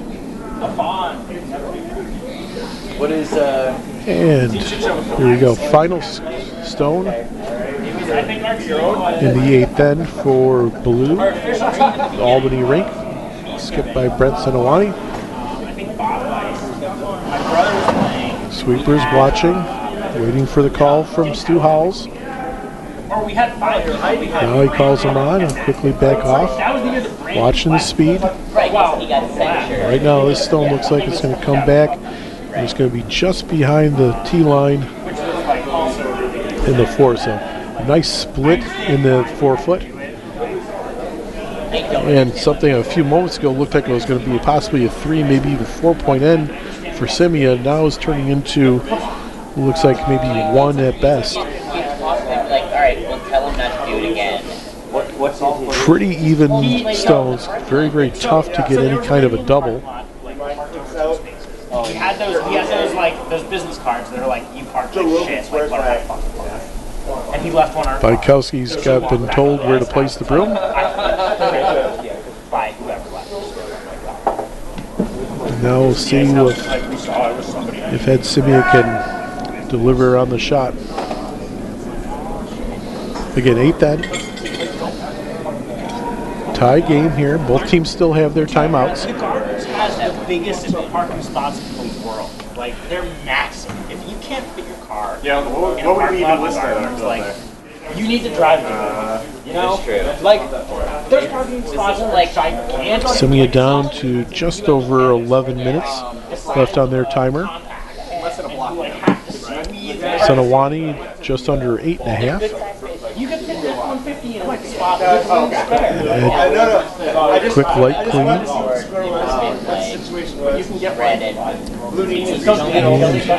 And shot is on its way. Right away, call from Dave Bykowski for sweepers. Squats down, watching that line. Very intent on it. Got the first one. They roll to the side and come up with just one as the blue jammed, took out a red. So good try by Ed Scimia, but just a 1-point end there. Big break for Sentiwany as they're down by just 1 here through 8. And of course Sentiwany now has the hammer as we head into the 9th end. Another good game here. We had a good one last night between Sentiwany and Weber, and a good one tonight between Sentiwany and Scimia. So some great action here on Sheet C. Sheet C regarded in Rochester as our premier sheet. Behaves the best. The outside sheets are affected by the weather that takes place outside. Sheet D, especially in the springtime, can get some really, I guess I'll use the word wonky results. And Sheet A is up against our compressor room and has a bit of a pull sometimes towards that wall. But Sheets B and C, very, very consistent, very, very smooth sheets, and both teams I know enjoying this fast ice and the consistency that the inner sheets have been providing here in Rochester. Again, I can't say it enough. A great job by our ice crews here in Rochester, and impressing a lot of people with the quality of ice that we've been able to put down here in the Flower City. amazing. That was a All right, Roger Becker gets his first chance here in the 9th end.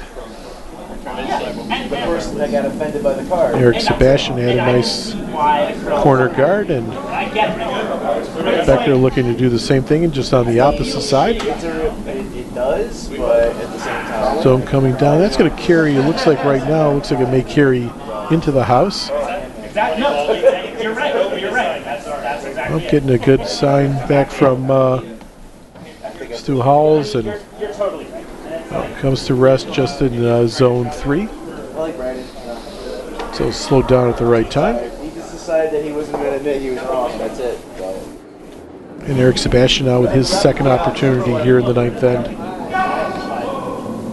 At some point, you have to, like, your pride, be like, okay, fine. Like, the team for around an hour. Again, we got the 5-stone free guard zone in effect. And talking with Eric Sebastian before the game, he said that he really didn't see that big a difference.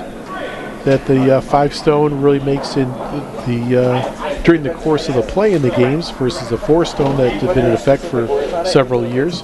But it does give you hope if you're down later in the ends in a game. So, and that stone just comes in just a biter, so it is eligible to be removed from play by the Sentiwany rink. However, they're taking the option of just doing a draw to the opposite side, ignoring that stone for the moment. Something could be worse if it was handled, but like I'm just saying, Look, like I said, I can see why the curling club would react. Yeah. It is what it is. Because the Guardians have it. And still waiting here for the 8th end to wrap up on sheet D. Give you a quick update on scores in a moment. As we watch Becker's second shot. Looking to do the draw behind. Swinging a little bit too much. Going to catch his first stone there, the guard, and kind of bounce back over to the center. Not a bad result, something that they can work with, maybe promote in. Adam Weber showing a bit of disappointment that it didn't get around, but again, can be worked with. So update over on sheet A is Calabrese stole 1 in the 8th end. So they're down now to Pring by a score of 7-5 as they're in the 9th end, early stones. Oh, this is nice. Joe. And Lawrence Carey, his first shot here in the 9th end. Yeah, go back. Again, his 3rd time curling here in Rochester. Swings way out, looking for a big dive here at the end. And not swinging quite as much as they want, also coming up a little bit light. And it's going to struggle to make it to the house, and it's either just, it looks like it's just short. Camera angle sometimes can be misleading, but looks like maybe not much more than an inch of being outside of the house. So good try, but just a bit shy for Lawrence's shot there. And Adam Weber getting ready, the Colgate grad. Looking for a draw behind here, getting the Albany hand signals opposite. it's coming down. It's coming down. Sweepers haven't touched this one at all. And very closely watched by a skip. And that one's got a little too much weight. That'll carry through to the back of the house. And Ed Scimia looking to sweep it out. Can't quite make it out. So that's going to hang around about the 1 o'clock position. Again, tough to see on TV at home. I apologize. But that's what happens when you have blue rocks and blue circles here in the Rochester Curling Club. They go in and they kind of disappear, but trust me, they're still there. I'm not saying there's a need. I'm just saying. Scimia now looking to take that stone out. Lawrence Carey, his final stone here in the 9th end.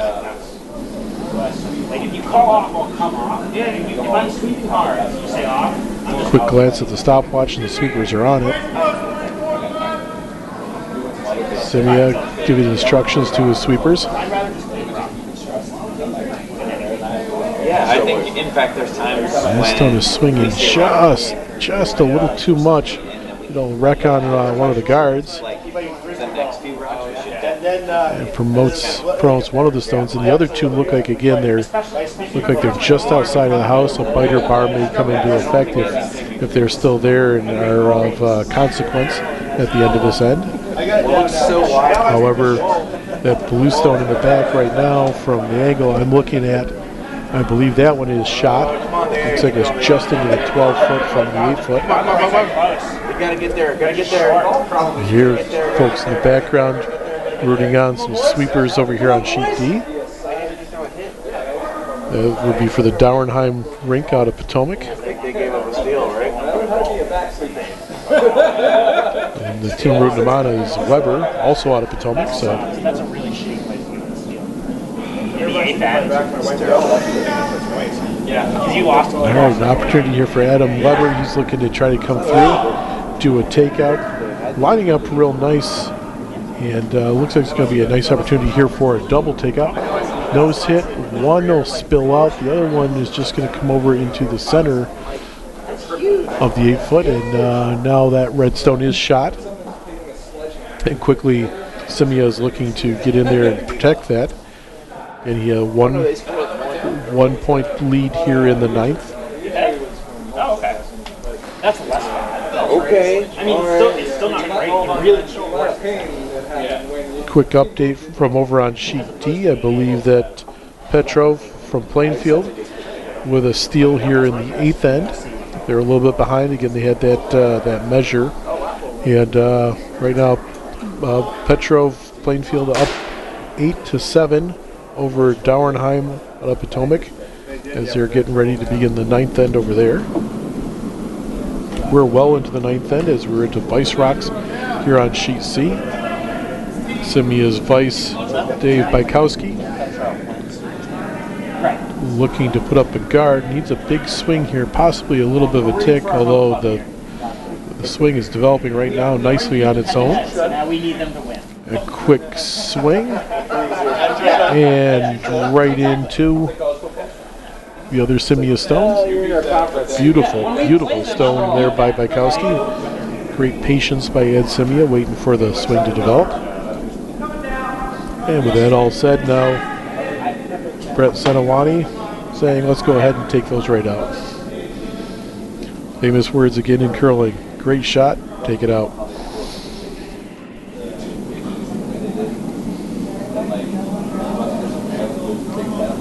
Sitting back, waiting for the swing to develop. Stone's coming a lot faster, should have a lot less swing. Now it develops. This is going to be a nice takeout right past the front guard, and They wanted all punted that one They wanted all the out. There wasn't much separation between them. Not a lot of chance for a double takeout there. And very well played with what he had by Bykowski. Same thing with New Or I'm sorry, by Stu Hollis. Bykowski now getting ready to deliver his second stone of the 9th end. And they're calling for the timeout. No. Maryland Duke doesn't play anymore.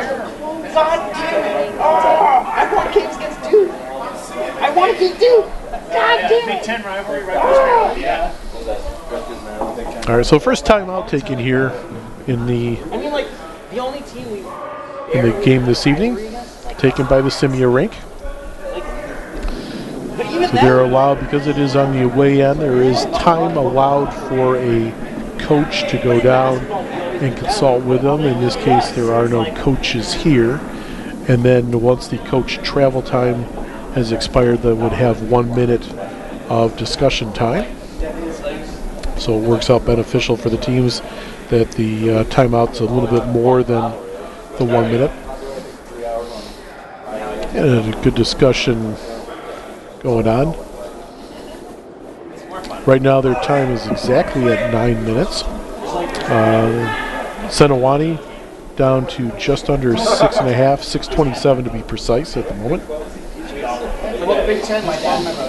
And still a good discussion going on. Again, this is the second Vice Stone they're discussing the shot for, to be delivered by Dave Bykowski.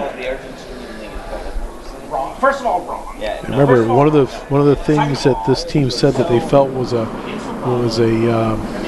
advantage for them is their chemistry and the good discussions, good communication of the teams. Everybody accepts their roles, and they like to have cheerleaders. So in the state of São Paulo, the city of São Paulo has São Paulo. So certainly a good discussion here. Everybody's being involved in. Make sure everybody understands the options and what the final outcome is. As their timeout now is down to just under 10 seconds, so get ready to make their shot. Decision made. Scimia standing to the side.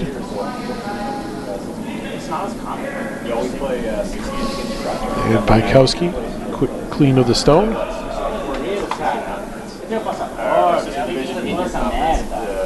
And looking at what the opportunity is to try to get that blue stone out of there.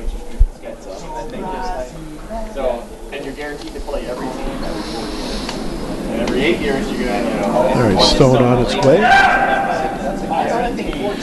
Sweeper's called down.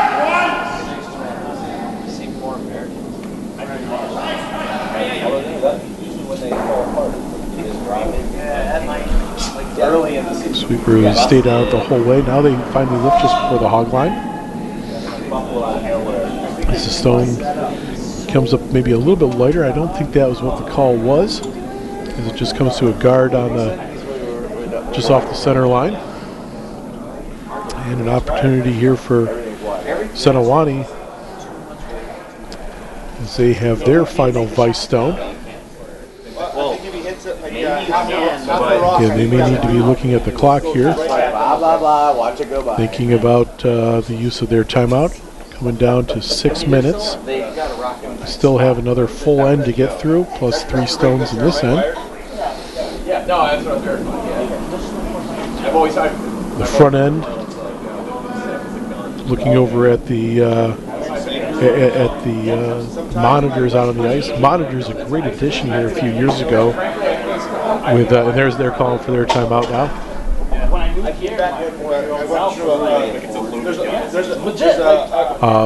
And now both teams using their timeout here in the 9th end. These monitors, start to say, great addition a few years ago. The result of a big help and a lot of effort by our friends at TES.US, especially Brian Anderson and Joe Calabrese. Teams on the ice constantly, you see them glancing up at the monitors, looking at the overhead shots, provided that you're also seeing at home.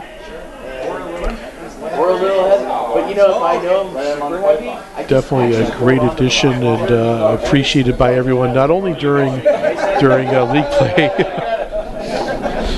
but also certainly here during the Playdowns. It really helps the teams understand what the situations are. A lot of times the view on the ice can be a lot different than what the overhead shot shows, and get a misled assumption of what the stones are doing and where they're sitting. But it definitely really helps everything with the overhead views, understanding the opportunities and challenges of each shot. With that being said, too, just to remind you that sometimes it can be slightly misleading as to which stone is closer. So the vices, of course, make the final decision there.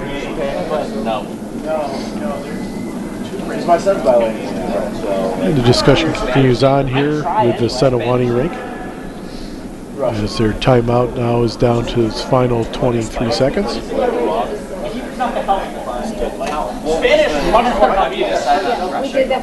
Again, both teams say that the big highlights are the communication.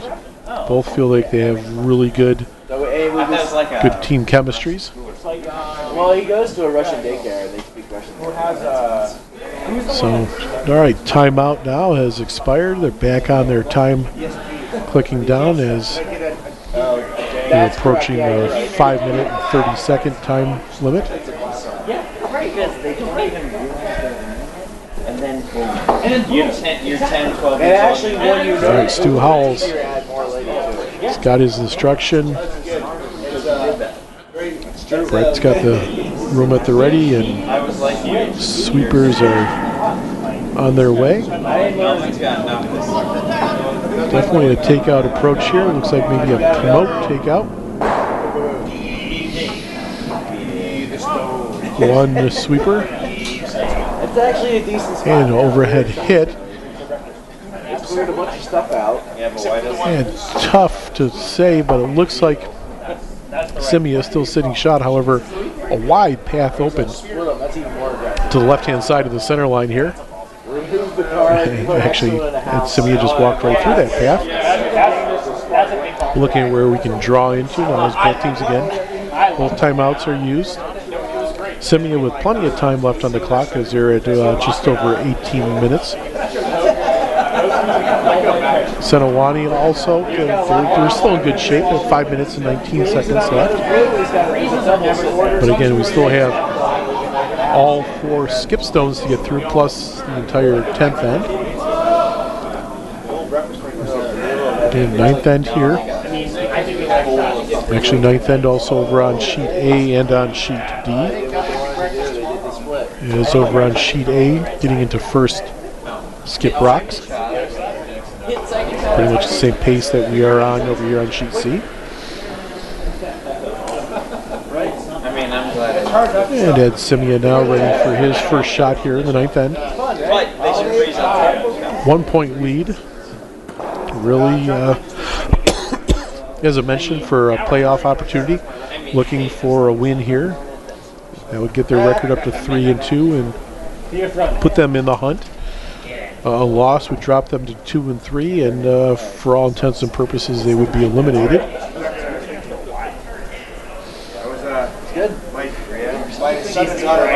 Scimia with a quick clean, and Bob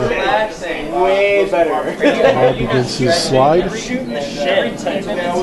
Sweepers checking their stopwatches. Give the okay side. Maybe a bit heavy. Waiting for the swing to develop. Now it develops. Sweepers are on it. Trying to draw into the house here, and it looks like they're going to come up just a bit shy of the 8 foot. That sets that stone sitting maybe 4th closest. Red is still sitting shot over there at the 830 point. And then blue has 2 stones that are closer, one over at 330. It should be showing up pretty good on your screen at home. And then there's another one up there at about the 1230 shot. Might be a little bit hidden just inside the rings, inside the 12-foot ring. It's all over the guard. Whoa. Again, the front end keeping an eye on the clock down here as there's a discussion between the back end, looking at what opportunities there are to promote in. This is first blue skip stone as the clock is making its way to the 4-minute 30-second mark.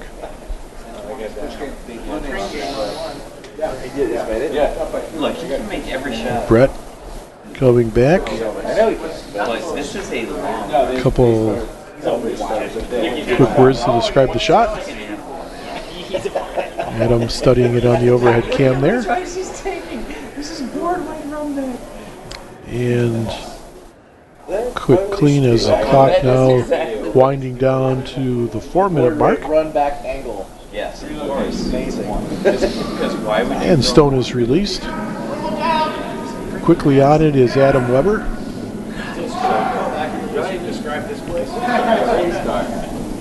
Roger Becker is just walking along with it. He's going to give you a quick click upon the top and a fortuitous roll. And that goes right to the edge of the 4-foot. That is a shot. There is no way that they could have foreseen that was going to take that kind of a roll. But great stroke of good luck there if you're on the Sentiwany fan club, as they now are sitting shot. Scimia, though, does have an opportunity. It should be clear to come in and take that out. However, quite an amazing roll there as Ed Scimia discussing with his vice his final shot here in the 9th end. D's a big shot too. Looking for the hit and the roll behind a mess of guards there along the center line and the right TV line. Again, looking at the clock, plenty of time here for Scimia. He's just now coming down towards the 6-minute mark.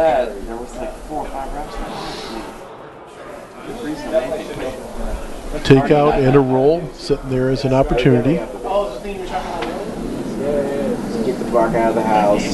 Just opens his mouth and his whole face and his And taking his time here.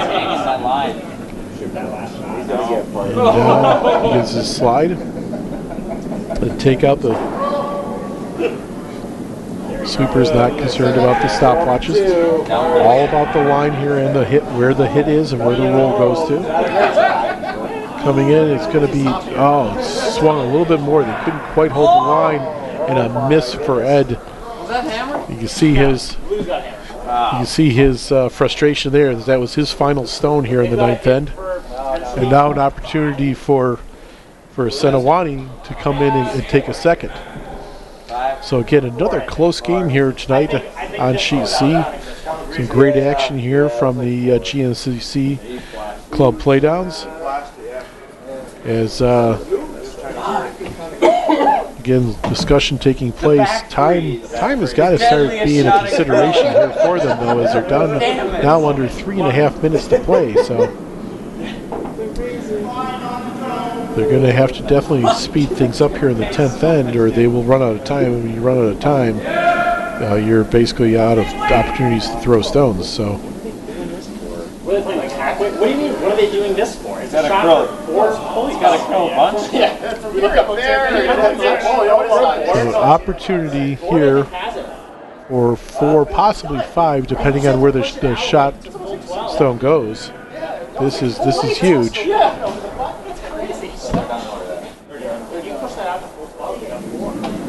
And the shot on its way. A large gallery here watching this shot.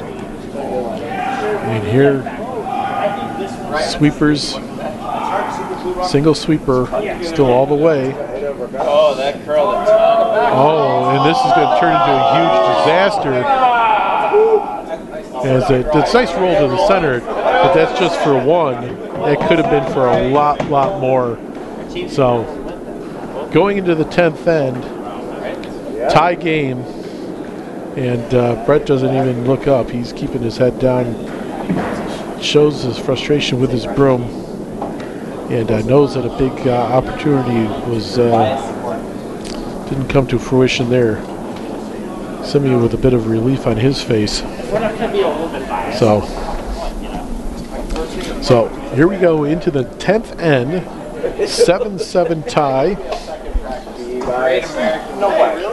and great battle here between Albany and Nutmeg. Meanwhile, update from over on Sheet A. That one is all over as Pring takes 2 in the 9th end, and Calabrese concedes as it was final over there is 9-5. So Calabrese with the loss, they drop down to 3-2. Pring with the win, they move up to 3-1, and that puts them in a tie for second in Pool A. Scimia with a win here, they could move to 3-2 as well, although they're in Pool B. And Sentiwany right now looking at possibly going to 3-1. Time again might be a huge factor here as they're down to 2 minutes and 50 seconds. Scimia, his first shot, call for another guard up high. Sweeper's on it early.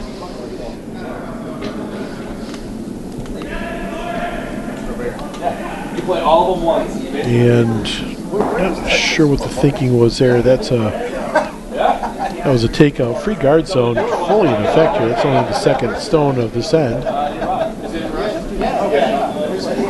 And Dave Bykowski marking the spot of where the stone needs to be replaced to. And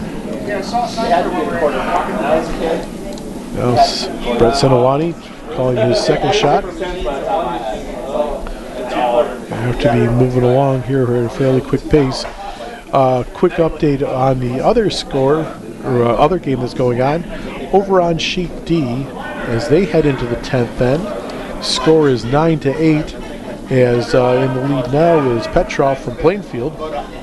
They took 2 in the 9th end, and again over Dauernheim out of Potomac. And it's a 9-8 affair over on sheet D.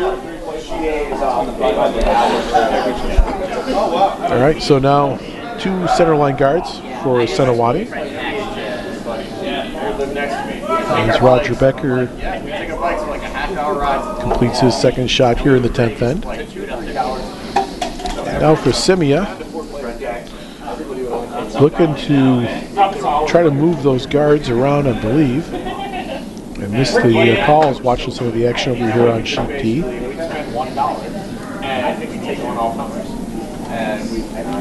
Both sweepers most of the way down the ice here. Hit the high guard, and that will move into the house. Sentiwany seeing if he can get it out of play, even if he's sweeping it. If it goes out of play, it can be replaced, but in this case does not. Instead, it's a biter on the back corner of the house there, just throughout the call it the 8:30 position. And now a draw behind being called for Adam Weber. There's a time on the Sentiwany clock down to 2 minutes and 28 seconds. So it'll be some quick deliveries here for the Albany rink. And the first guard cleared, second guard cleared, and right to the back of the 8-foot here. Actually still fighting the 4-foot. And Scimia looking to do a takeout of the high guards. Although I do believe if you wanted to, you could probably take out the Sentiwany shot there from the left-hand side. I think it's vulnerable, but instead decided to clear out the guards up top. As he's going into his first fight, or second stone. And a little narrow, Super's trying to keep it on line. That is going to catch the high guard and just peel it out. So they're clearing out their own stone.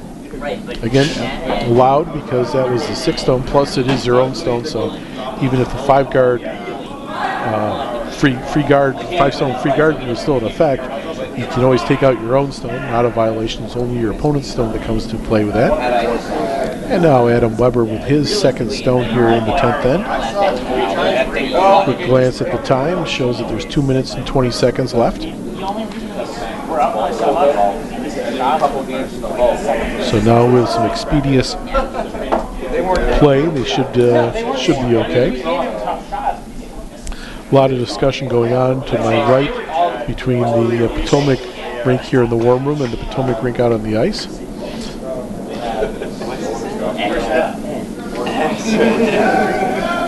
Yep. He knows what they're looking to, again, 10th end that they're playing in right now, and 1 point to affair. Over here, unless we have a blank end, it should be decided here in the 10th end. Opportunity over there on D, though, for the extra end is Lawrence Carey now with his second and final stone here in the 10th end. And this one here looks like it's going to keep swinging, and it may just catch the closer guard. Heading off to the side, you may get a bonus of a takeout, and it does. Takes out another one of the blue stones. And a question as to whether or not it's out of play or not.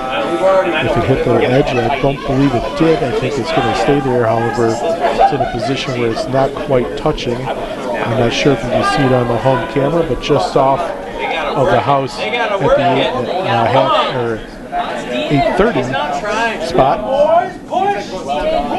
As we're down to just over 2 minutes now on the Sentiwany clock, as they're trying to get a steal here in this end. Scimia has the hammer here in the 10th. Sentiwany certainly right now has all the stones that are in play. That's not mandatory. Your arms are just jello. Like you So tried far, to 4 red stones have been thrown and 4 red stones here in the back rock pile. Quick discussion going on between Stu Howells and his skip. Howells heading back down the ice. The more you open it up, the worse it's going to be. Actually, now you can. All right, so Dave Bykowski looking to take out some of these front guards. Still plenty of time on the Scimia clock as they're showing 4 minutes and 16 seconds. Yeah, nice solid hit there. Sends one of the shot rocks back through. Takes out the shot rock, but really no harm, no foul, except now wide open exposed. And very quickly, Brett Sentiwany is going to want to get that guarded up. As their clock drops below the 2-minute mark. Unlike in football, no 2-minute warning timeout. And they're down to just 1:49 now on the clock. Still have 2 more stones to deliver, so they should be okay time-wise. Stu Howell's stone coming in, looking for a guard here on the center line. They don't care how deep, they just want that center line guarded. And that stone is swinging very nicely into position. All 3 out sweeping and center line guarded, but very quickly Scimia is calling for the takeout of it. No surprise there. So how this game started with a bunch of takeouts, it seems appropriate that's how it's going to end, is with a bunch of takeouts. Is this a 15-foot runway for Bykowski, wife Danielle, she had her first night of skipping tonight down in Potomac, or sorry, in Nutmeg, making her skipping debut. Yeah, exactly. Up against Ed Scimia's wife. And there you go, nice clear of that guard. And the shot rock swept to the side. Still in play, but of no real consequence. And 1:46 now on the clock is Brett Sentiwany getting ready for his first skip stone here in the 10th end. Again, 10-end scheduled game. It's all about just probabilities and betting on the count. Club Playdowns, a big game here. This is a battle of a 3-0 of Sentiwany against a 2-2 in Scimia. So again, final game in round-robin play for Scimia. And looking for a guard here is Brent Sentiwany.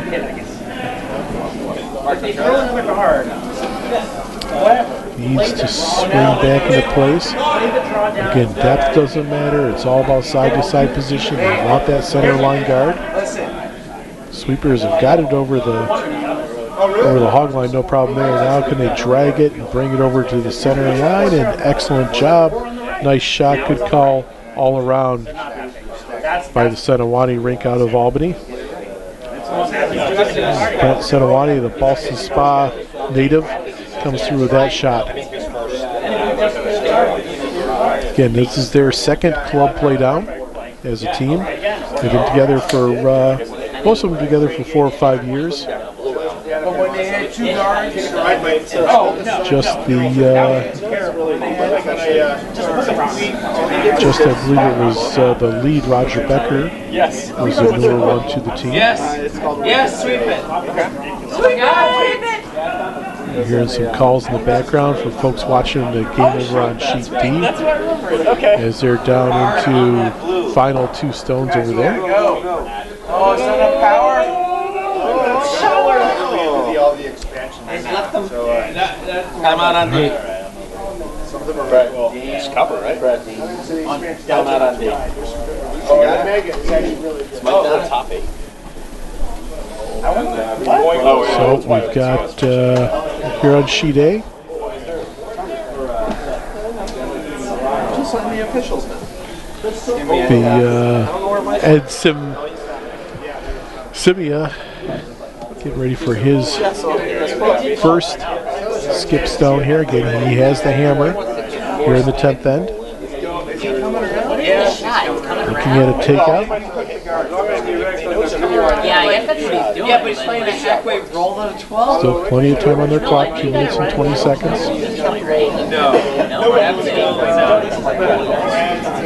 Well, he's Sweepers are on it early, trying to get through this narrow port on the left-hand side. It's quickly turning into, it's going to be a nose hit or a peel. And this could be a costly miscue for Scimia. Now Brent Sentiwany, a minute and 15 seconds on the clock for his final stone. Discussion of what to do.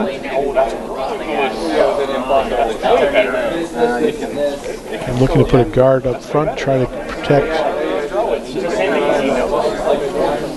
They have a double track for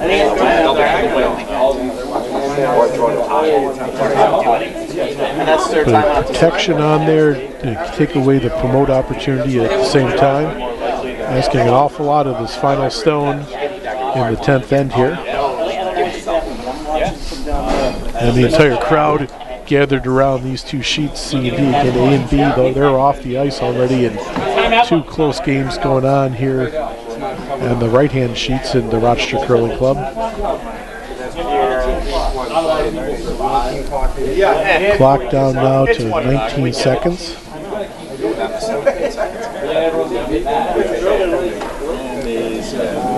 And not a problem as he releases with 11 seconds left on the clock.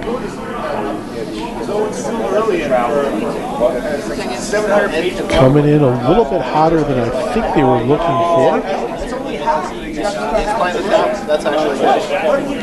Gets a little bit of a tap. The question is how much of a gap opens up. And huge gap opened up there. Now big opportunity for Scimia. And you can see the look on Stu Howell's face of we had it and giving them another opportunity here. Final stone, 10th end. Plenty of time on the clock here for Scimia, as right now it just goes to the 2 minutes.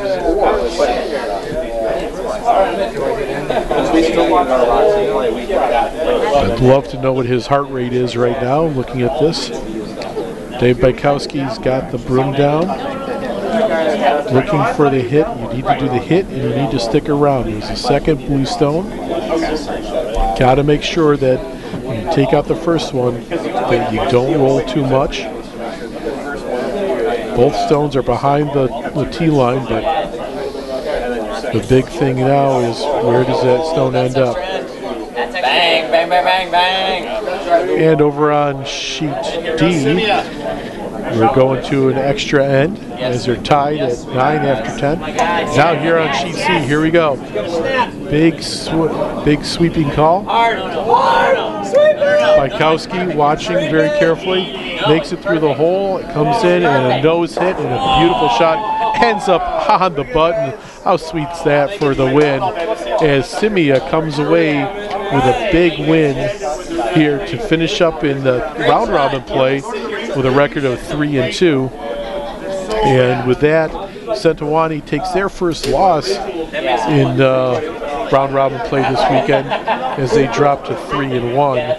Again, Scimia goes to 3-2. So the standings right now, as we're waiting for the results from the Petrov and Dauernheim game, which is going to be going to the extra end. Right now, looking at the standings, Sentiwany has a record of 3-1. So does Weber out of Potomac. They're at 3-1.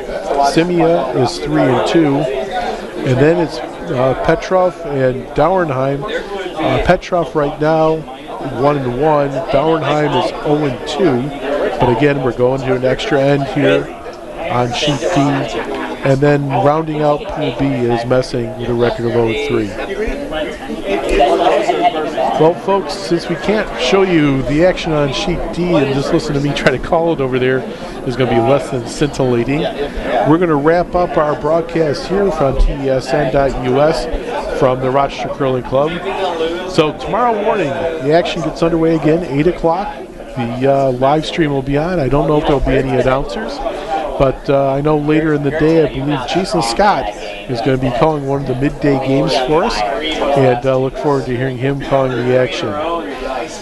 I'm Kevin Twitchell, wrapping it up again here from the Rochester Curling Club. Your final, Scimia with a 8-7 win in 10 ends over Sentiwany of Albany. Again, thanks for watching TESN. Folks, have a golden night.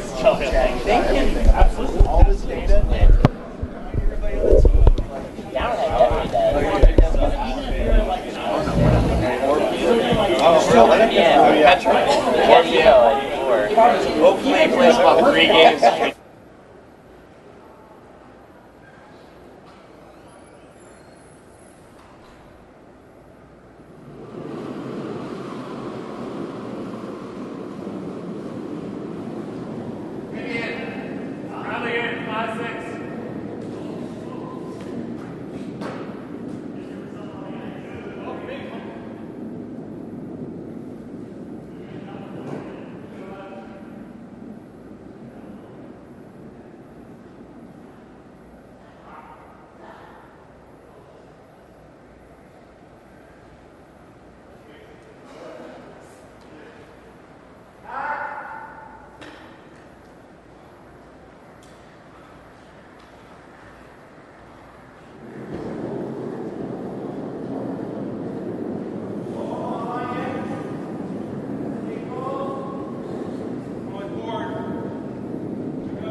You want to roll?